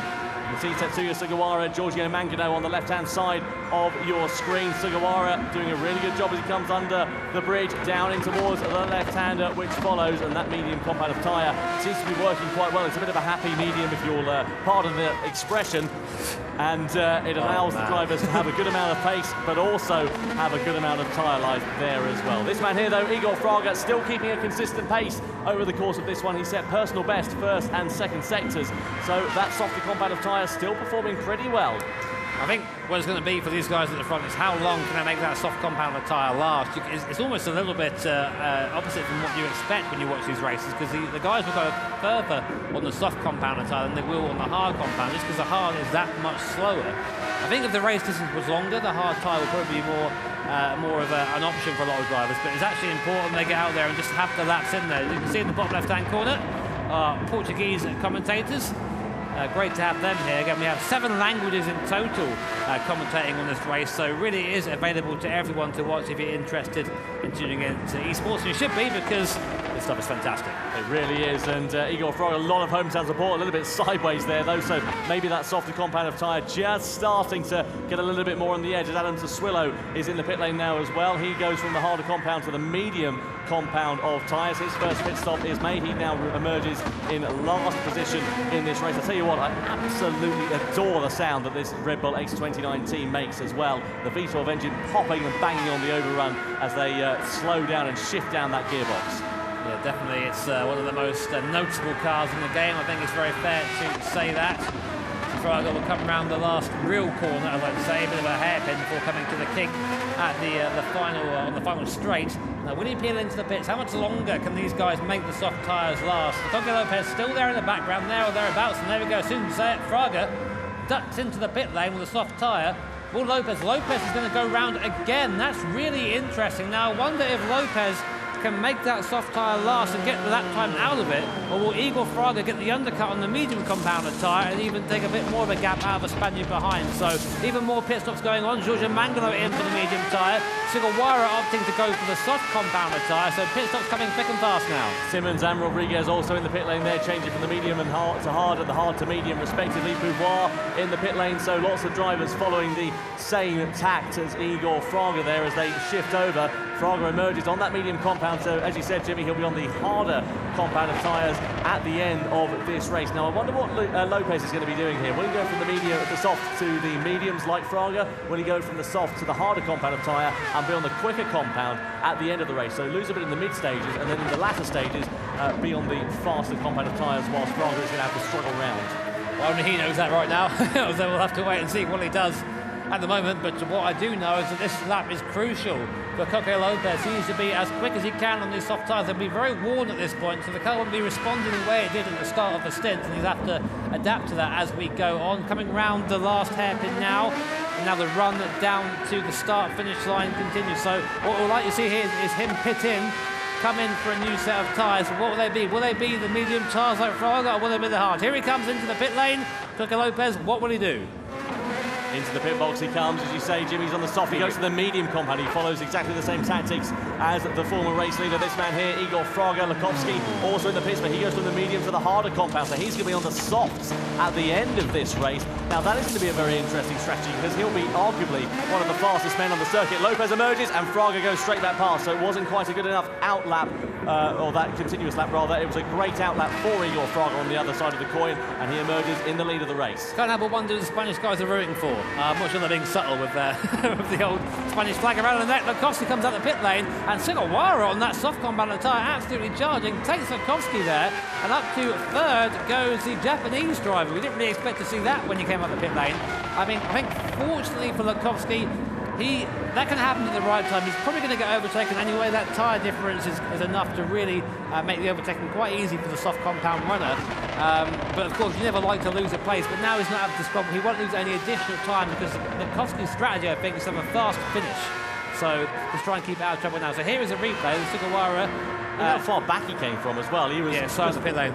Closing speed, as you say there, Jimmy, and yep, straight up the inside of Lukovsky and sent it up the inside and into that podium position for Sugawara. So doing a really good job. He's on the faster compound of tyres by a significant margin. Sugawara on the softs, Lukovsky on the harder compound. So he is going to be a lot slower, as we said, in this mid-stage of the race, but he'll be on the soft compound at the end of this race. Now, is that going to be a strategy that pays dividends for the Australian driver, or will it be one that doesn't work out for him? Let's keep an eye on things, see how they go. Ryan Deroux, meanwhile, he's had a quiet race so far, but he's in 5th position. He's doing great things as well in terms of closing the gap to Lukovsky. Soft compound of tyres for the Frenchman, so you would expect that to be the case. Let's see how fast he can close up on Lukovsky, or when he will find his way past. It's going to be interesting. We're now at the halfway stage in this race. Igor Fraga still leads the way. 2.1 seconds he is now ahead of Coque Lopez. Both drivers on similar strategies. Lopez, though, his tyres are going to be a lap younger than Igor Fraga, so both will be on the hard compound of tyres at the very end of this race. A little bit wide there for Coque Lopez as well, just making a slight error as he came out of that right-hander. There'll be a couple of attempts gone for the Spaniards. He'll be upset with that, but it's no big deal. She'll be able to put it back in easy enough. Of course, now these guys are going to have to go essentially as long as they can now on this medium compound of tyre. No one really wants to be on that hard compound of tyre, but they have to use it. It's in the rules. You have to use all 3 tyre compounds. And Fraga and Lopez are current leaders on track. Still have the hard compound yet to run. Meanwhile, behind them, Sugawara on the soft compound is starting to catch them slightly, but he'll have to pit in fairly soon. The soft compound doesn't last too long before it starts falling off. And then in 4th is Cody Lukovsky. Now, he's on a bit of a opposite strategy, really, to the guys in the front. So right now, he's going to be slower. He's dropped off. I mean, really, he's about, using my terrible math skills, about 10 seconds, 9 seconds off the leader right now is Lukovsky. But he'll have a fast finish on that soft compound of tyre, so may even pull that back, but that remains to be seen. So here is Sugawara, the man on the move at the moment and about to set one of the fastest laps, in fact the fastest lap of the race, to 1 minute 25.137. Very impressive lap time there from the Japanese driver. So he is fast on that soft compound of tyres and is closing that gap down to the 2 leaders of this race as things stand. Through the left-hander we go, then in towards the right. Fraga doing a really good job of keeping that gap at a constant to Coque Lopez. Now just under 2 seconds, it dips for the first time in a very long while. You can see there Cody Lukovsky, meanwhile, is losing time at the moment hand over fist as Ryan Derouche behind is on the softer compound of tyres, and this could really disrupt Lukovsky's race if Derouche is able to find his way past. Let's see what will happen though.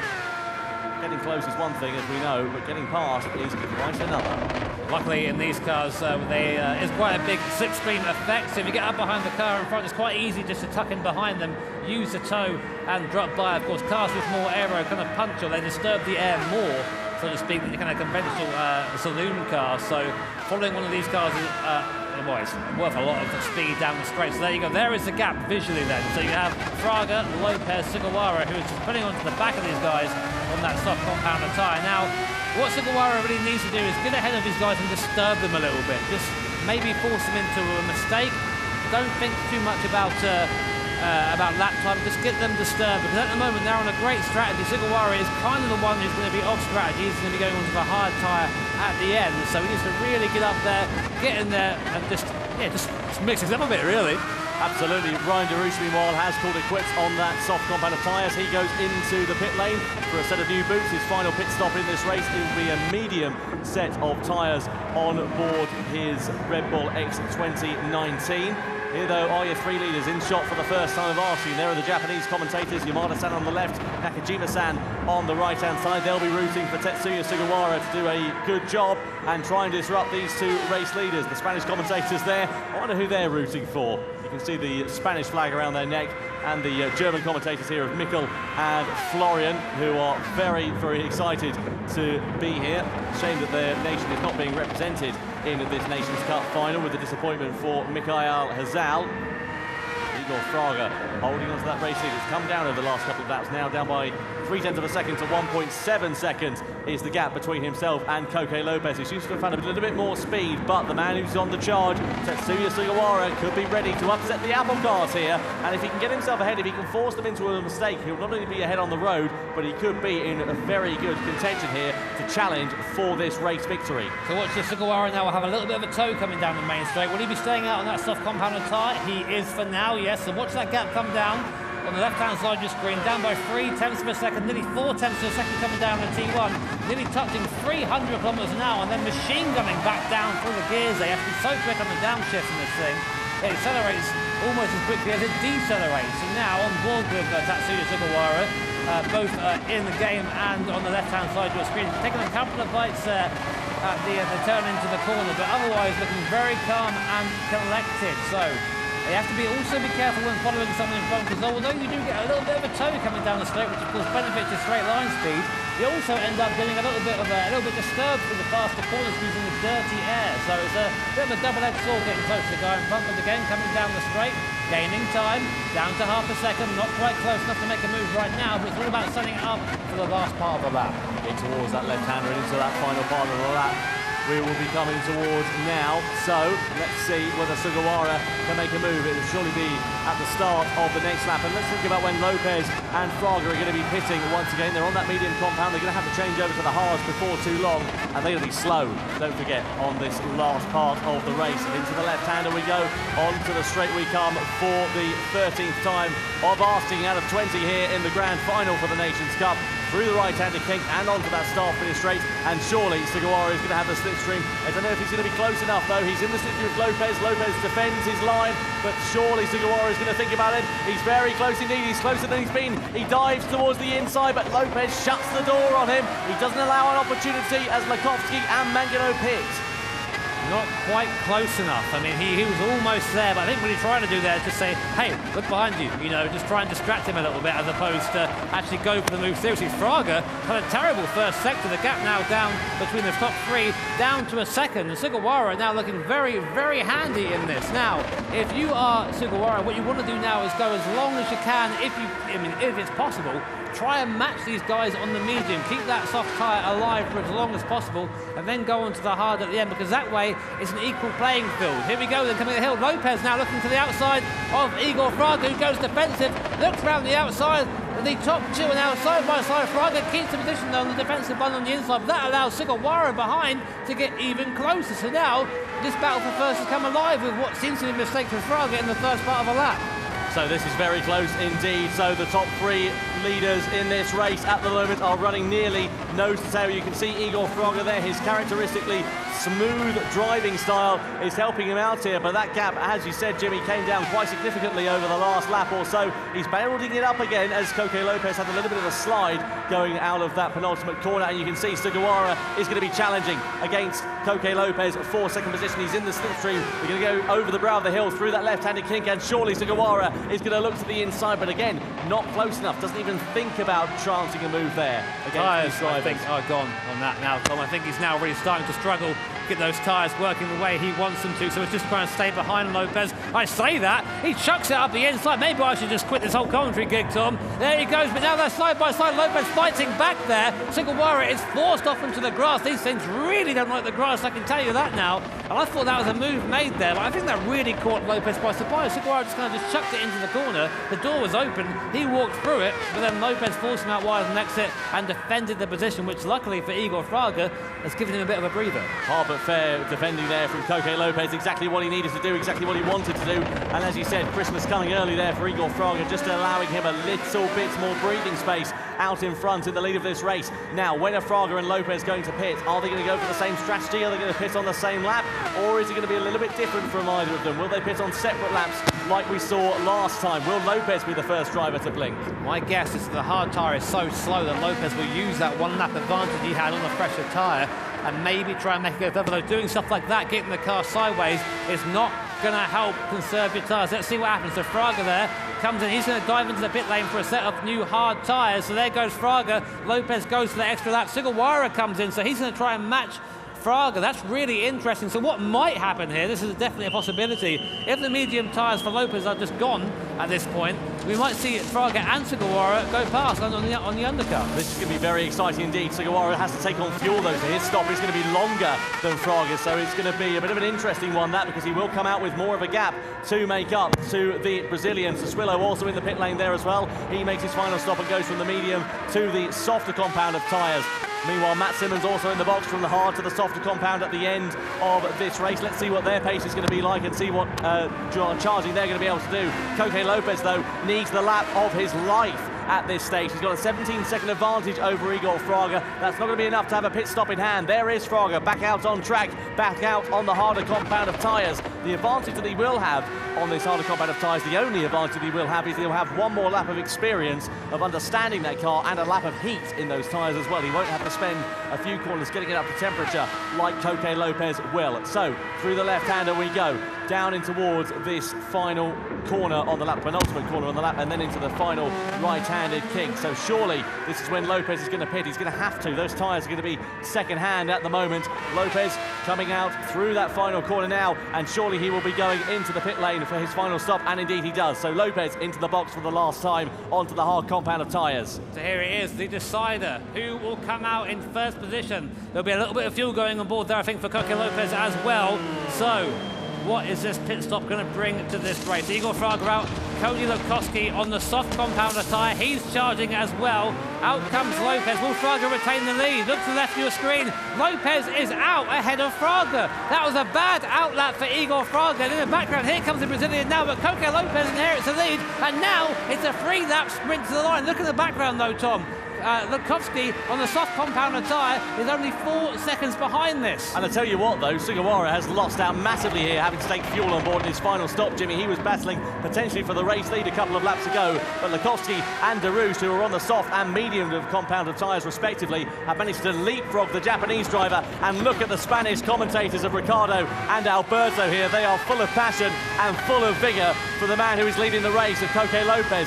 Now it is a head-to-head scrap right to the checkered flag for the race lead, and of course crucially the place in the grand final in November for the Gran Turismo World Tour. Tell you what, we said it earlier, Coque Lopez, one to watch, and now he is only 2.5 laps away for taking a win here at the Nürburgring. But in his mirrors, big in his mirrors, is last year's Nations Cup champion Igor Fraga. Real life F3 driver. You can see him on the left-hand side of your screen there, looking relatively calm, but definitely doesn't feel like it at the moment, I'm sure. Runs it a bit wide there, actually, on the exit. A little bit of pressure.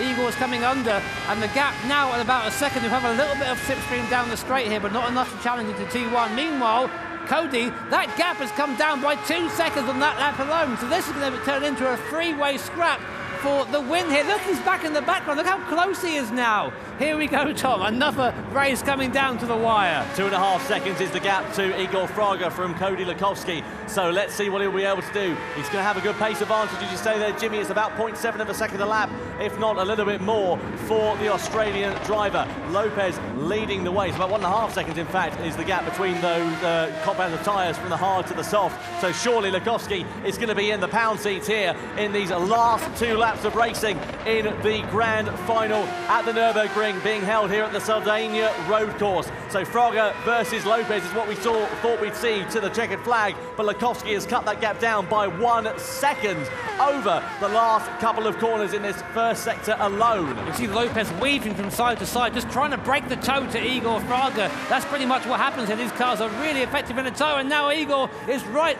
on the back of Coque Lopez, and again in the background, Cody's getting ever closer. So now coming down to the hairpin, a great spot to overtake if you fancy it, but Fraga there actually chooses to drop away a little bit, and Lukowski pushing a bit too hard in the background and clouting the barrier. Didn't slow him down too much, but there's always a risk of getting a penalty. He'll live to fight another day, Will Lukowski. He's got such a pace advantage now, down to under a second for the first time to the race leaders. So this three-way scrap is going to get very exciting indeed. Lopez tries to duck and dummy himself into the pit lane as Fraga comes over the timing line just behind Coque Lopez. And the thing is as well, whilst these two are scrapping, it's not going to help Cody Lukowski in any way, shape or form. Sorry, it is going to help Cody Lukowski in every single way, shape and form, because it's going to allow him to close up even further. There is Coque Lopez. There are the Brazilian commentators. Lucas Ordonez in the middle of your picture there as well. Ryan Derouche, meanwhile, and Giorgio Mangano battling for position, and Derouche is ahead of Mangano as things stand at the moment, but Sugawara is also very close behind the Italian for the top 5 position. Now Lopez on the defensive. He needs to defend with every fibre in his body. He's running a little bit wide. He's exceeding track limits ever so slightly and trying to make his Red Bull X 2019 as wide as he possibly can. So Lopez there in the race lead. Fraga just less than 0.3 of a second behind. Lukowski in 3rd position. This is so close, and we're on the penultimate lap of racing here at the Sardinia road course. It is going to go down to the wire, you can guarantee it. Yeah, absolutely right. So through the left-hander we go then, and in towards the final couple of corners. Here comes Lukowski. He has a sneaky look up the inside of Fraga. They're side by side. He's up the inside. He's pushing him wide, and Lukowski gets into 2nd position. He's ahead of Igor Fraga as we come onto the final lap of racing here. And Fraga immediately darts back into the slipstream. He wants to try and get himself back ahead of Lukowski with any opportunity, but Lukowski will not want to take this line down. He'll want to get himself ahead of the race leader, Coque Lopez, onto the final lap of racing. Lukowski's a bit wide though. Oh, it nearly cost him a little bit of time there. Yes, Lukowski there, right on the back of Coque Lopez. Igor Fraga, though, demoted to 3rd position. Now, what can Lukowski do on these soft compounder tyres? Coque Lopez is going to have it all to do now. He has the tyre disadvantage. He has Lukowski, charging Cody Lukowski right up his rear wing, and we know how effective the Australian driver can be now. Coming on to the second to back straight, who have a toe up here. Coque Lopez will likely go defensive to the inside, try and break the toe. No, not quite close enough for now, and it's all going to be all down to the wire. 3 to the line, Tom. So then, in towards the final sector we go for the last time of asking. Lopez very defensive. Lukowski has to try and invent something. He's so close, they're running nose to tail. Lukowski nearly spins. He loses out. Will he be able to try and invent something into these final couple of corners? It's going to be Lopez and Fraga then to the line. Through the left-hander we go, and it's going to be absolutely amazing. What a Nations Cup final we have. Lopez defensive. Fraga tries the long way round. Lukowski into the back of Lopez. Big drama, and Fraga and Lukowski go to the line. So close between them, and Fraga through the right-handed kick. Surely he's got this one. Igor Fraga wins the Nations Cup final. Over the line he comes. Fraga is on top. A brilliant race from the Brazilian driver. Lukowski in 2nd, Derouche in 3rd. But the results, I can tell you, are under investigation following that race. Well, big drama right in the final corner. Gran Turismo Sport never disappoints. The World Tour 2 does not disappoint here, Jimmy. That was absolutely insane in every sense of the word. I mean, you can see the reaction of Coque Lopez there, and you know what? I think Igor spun Latkovsky. I think he drove him to the back of the map, but I also think that Coque Lopez held them up on the apex. He just didn't accelerate, so Latkovsky had nowhere to go. Fraga kind of drove through him, and as you can probably guess, under investigation. Yeah, as you say there, Jimmy, the results under investigation, and I'm just about getting my voice back from what was a frantic final couple of corners. You can see there Fraga just hugging his fellow competitors and celebrating what he thinks at the moment is a win, but this is the second time in as many evenings as we've had race results under investigation after the final here, Jimmy. I want to see another replay of that incident there, because I tell you what, it was very, very close to call, wasn't it? And you think Igor Fraga was at fault, and, well, it was so action-packed that I'd like to see another look at it, maybe from another angle, and see exactly what happened, and see whether we will be able to piece together exactly who was to blame for that incident. But it could be set to change. The race results under investigation. Coque Lopez there. Well, you can see the frustration really on his body language as he remonstrates with his fellow competitors. Meanwhile, we've got a Spaniard, of course, who is hoping to take the victory. We've also got a Spaniard in our commentary position and a Portuguese driver. So let's get the opinions of our commentators. We've got Gonzalo Gomez and also Alberto Perez here in our GT desk. First of all, Gonzalo, well, that was a very, very hectic race, wasn't it? What are your thoughts on that last lap? I mean, this is amazing. This is like proper racing. This is the best racing in the world. I mean, everyone here was looking at this is like crazy. It was crazy. I mean, I lost my voice. So did I. Literally. I know that Alberto is not very happy because the Coque lost the race on the last lap. But I mean, this is racing. Rubbing is racing. So what do you think, it Alberto? is what it is. Well, this is part of the show, of course. But we watch, no? Really good strategy of Coque, making a lot of risky moments. And then Latkovsky, again, make that polemic movements. And we have to see, I'm waiting for the Marshal. I don't know if they are working on this. But of course, I don't think that's something good for Spain and of course for the sim racing. Race results under investigation. Speaking of race results, let's take a look at some replays as we can see Coque Lopez just remonstrating here with Cody Latkovsky. So let's piece together what happened then. This is some highlights on the final race here, Jimmy. The opening lap, it was all very frantic. Yeah, pretty much. Coque Lopez showing his intentions very early on there, getting up into second position. And you see how close it was there. Actually, we've now skipped the end of the race. Coque Lopez coming out of the pit lane ahead of Igor Fraga. Better strategy call there for the Spaniard. Then it all kind of closed up. Latkovsky got very close, kind of forced his way by Igor. A little bit of a robust move, if you ask me. And that, of course, then put Cody up into second position on the better tyre. Then Coque Lopez, it was incredibly slow. He actually touched the wall. That's why he was so slow. And I'm not sure if Igor hit him round or if Latkovsky got that on throttle. Now I look at it again, it looks like Cody did that on his own. Here we are. Here's the last corner, the one's in the contention right now. Lopez on the inside, yep. So Latkovsky, that's got to be a penalty. He drove in the back of him. What's your view on that then, Gonzalo? Well, that's two different situations. First was the little touch that Igor had with Latkovsky, but that was because Coque was too slow. So Latkovsky had to brake when you normally are on the power. So I mean, that's totally just a racing incident. On the second one with Latkovsky and Coque, I mean, it's such a difficult one that I will leave it with the marshals and our race director. Get off the fence, come on, to be man. honest, it's not on my side. We have a win to Brazil, so I'll leave Alberto to deal with that. Alberto, your thoughts on that incident, just having a quick look at it again very quickly. Well, let me say just this. Congratulations to all the players because they make a big show today, incredible technical show. And of course, congratulations to Coque, to the Spanish driver, to Chiles, of course, to Latkovsky again, and Igor Fraga. It's amazing guy. Yeah, really is very, very impressive. So those race results still under investigation as things stand, but there was a very impressive race on another side of the coin for Tetsuya Sugawara. Let's have a look at some highlights from him, shall we? Over the course of this evening here in the Nations Cup, he fought his way up through in semi-final B, and this was a very defining incident here between himself and Andrew Brooks in that last corner of semi-final B at Goodwood, Jimmy. Yeah, I mean, difficult one to call that one. Andrew Brooks, of course, coming off the bad side there. Sugawara in 5th position. Then, of course, went through to the Repechage event where he was in all sorts of bother. Nico Rubelai here going side by side. They were side by side for pretty much the entirety of that lap, actually. Sugawara finally coming out on the win.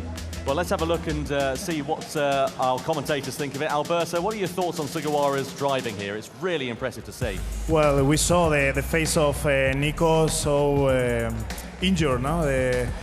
He's so clean racer, and of course in that moment he couldn't make nothing, you know, with the weather, with that kind of weather, the mistakes is there, and of course it's a bad movement for him.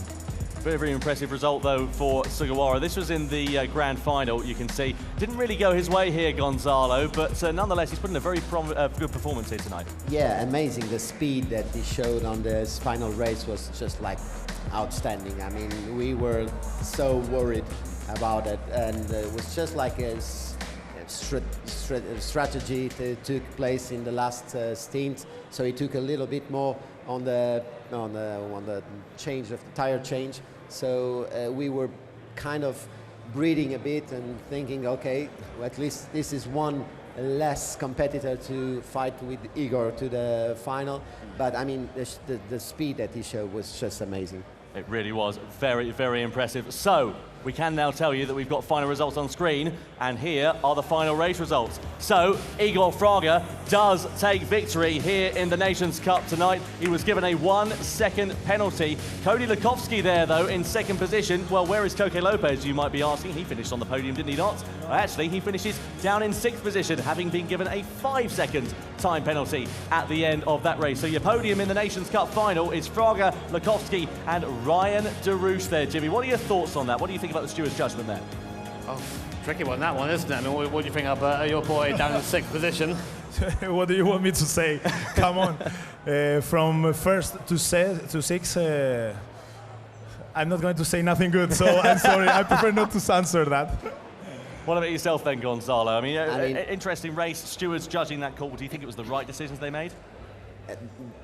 I think this is a lesson learned, and this is what makes us as like fans, as people that are involved in this sport, to love this so much. Because it's exactly like real racing. We're not going to enjoy all decisions from the marshals. Some are good, some are bad. We'll have happy faces here, we'll have unhappy faces as well. So it's part of the game, and this is exactly what makes us love this so much. It really, really is. And Jimmy, what a great evening it's been with Nations Cup. We always love seeing these drivers. Of course, in the Manufacturer Series, it's normally a team effort, drivers working with one another. Here, it's every man for themselves, isn't it? Yeah, a bit of a selfish race in comparison. But racing is a selfish act. You don't go out to benefit anyone else, do you? Otherwise, you're in it for the wrong reason. And again, Cody Lukovsky, showing that he has the speed, got a little bit physical towards the end. I mean, for everyone there. What do you think on Cody and Fraga? We had Cody overtake Fraga, a little bit of a biff on the way through there. Do you think that was a fair move?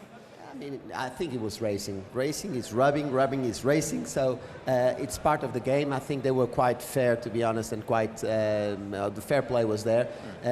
Even when Igor touched the backhand of the Latkovsky, it's part of racing. All of us that were involved in this know that sometimes if you break halfway through the corner, you're not gonna break, you will not have time to break, so it was a fair play from both of them. The last one it is what it is, but I mean, everything was good today. This was an amazing show. Worked out in the end, didn't it? This was an amazing show. Well done. Thank you very much, Gonzalo. Thank you very much, Alberto, for your judgments and thoughts here tonight. Anyway, it is time then for our podium here at the GT World Tour for the Nations Cup then. Are we ready to welcome on our 3rd place finisher in the Nations Cup here at the Gran Turismo World Tour? It's Ryan DeRouche, who finishes in 3rd position and makes his way on to 3rd place in the podium.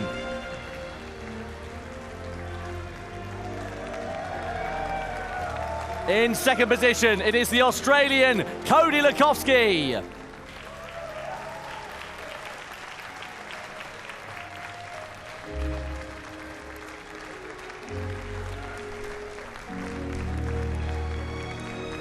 And the winner of the Nations Cup final here at World Tour 2 at the Nürburgring is Igor Fraga.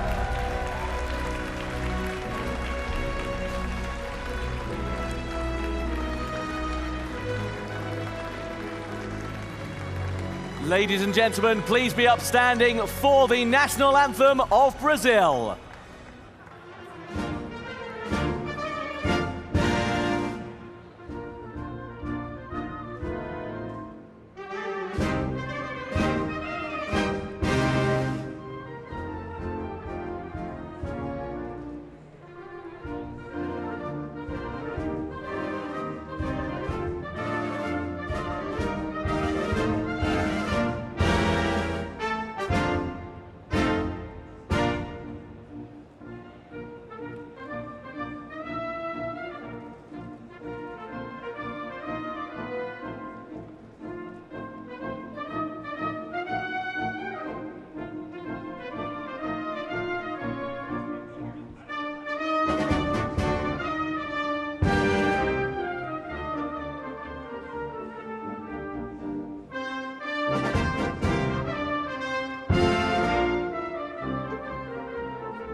Our third place trophy will be presented by Mirko Hansen, the head of organisation for the 24 Hours of Nürburgring, to Ryan Derouche.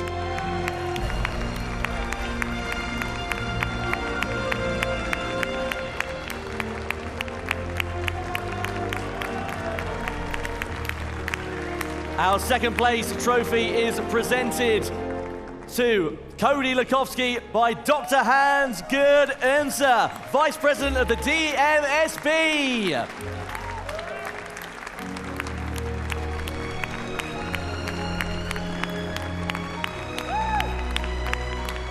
And firstly, our watch is presented to the winner, Igor Fraga, by the founder of the Gran Turismo series, Kazunori Yamauchi.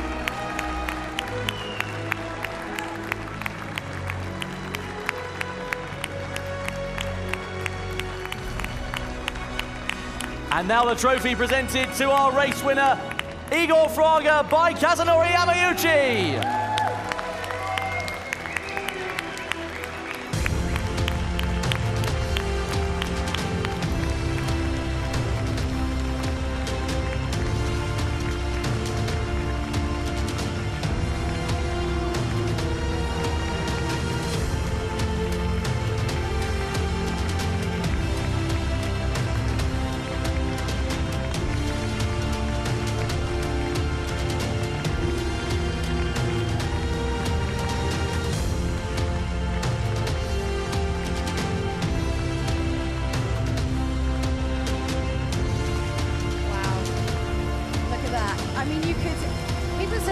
That video games don't mean anything, or they don't have meaning in people's lives in some way, like greater than other sport. It's unbelievable. You just have to look at Igor's face as you know, the Brazilian national anthem was playing. It means everything. Just think of the hours and the time and the dedication it takes to be that good. It's not just picking up a controller. You have to really, really want to win this because it takes up so much of your time. I think it also shows the place that Gran Turismo Esports now has in motorsport as a whole. That is a real-life F3 driver on the podium, getting emotional. Yeah. That's what we like to see. It's fantastic. Yeah. Oh, it's just, I mean, I think obviously the final race there, again, always, we end up having quite a few shocks. Obviously, Coca Lopez going down to 6th, like, I don't know, man. That's pretty brutal. He was so far ahead. Yeah, it really is. Do you know what? That's the race stewards judgment. That's the final judgment. It can't be appealed after this one. And of course. You know what? I'd be keen to look at another replay of that because we saw a couple of looks at the incident. But you know what? Regardless of what happened, what a fantastic evening it's been here at the Nations Cup. It's been incredible, and of course, Igor obviously was always one to watch. We've had our eyes. He's on his way over right now. Let's talk to the man himself. He's actually struggling to carry all of the things that he's won. I can carry the watch for you. We'll take the watch. Thanks. Watches for everyone. Igor, how do you feel? I'm feeling great. During the race, it was not a perfect race to be honest for me, but at the end, there was like a lot of battling. And it ended up quite well, so I'm very, very happy. I mean, how worried were you about Coca Lopez, being so close to you and pushing on you all the way through? Yeah, I was checking about the fueling of him. I knew that he had less fuel than me, like when he pitted at the last time. But so I was trying to save at the very end. But I was not expecting that Cody was coming from behind, and I was actually surprised by that. You should always expect Cody to be right behind you. If anyone's learned anything from both of the manufacturer series and this, it should be that. I was just focusing so much on my front that I forget to look behind. Suddenly, Cody, where is he? He's right here now. Well, I was going to say, Igor, I mean, of course, when Cody got by, surely you think, oh no, wait, this is it gone now. I mean, what was going through your head at that moment? Are you just completely right, got to get this back, got to try and find a way back through again? Because for me, I just thought, nah, rubbish, done. Yeah, I was trying to stay close because Koke was defending quite aggressive as well. I mean, it's the last lap, so of course. it was happened. So I was just trying to stay very close as I could. Even with the hard tire, was a little bit difficult. But, something can happen at the end. So I was just trying to stay as close as possible. And if I get a chance, I will be just there for it. Definitely. Well, awesome job, man. Thank you. Well done indeed. And it's pretty nice watch there. We've all got our eye on that. We can look after it if you want, Igor. So any final thoughts you'd like to share with us, Tom? Well, I tell you what, it's just great to have the World Tour back, isn't it? It's been such a brilliant event in every single sense of the word. I mean, we've seen great action in the Manufacturer Series last night, great action here tonight in the Nations Cup, and I tell you what, even though both races went down to post-race investigations, it's been such a fantastic atmosphere with everybody, and it's just brilliant to be back in action. Let's have a big round of applause for our winner of the Nations Cup, Igor Fraga. Thank you so much to everyone at home for joining us and everyone here for joining us. It's been spectacular. We will see you next time in August in New York. Until then, it's goodbye from us.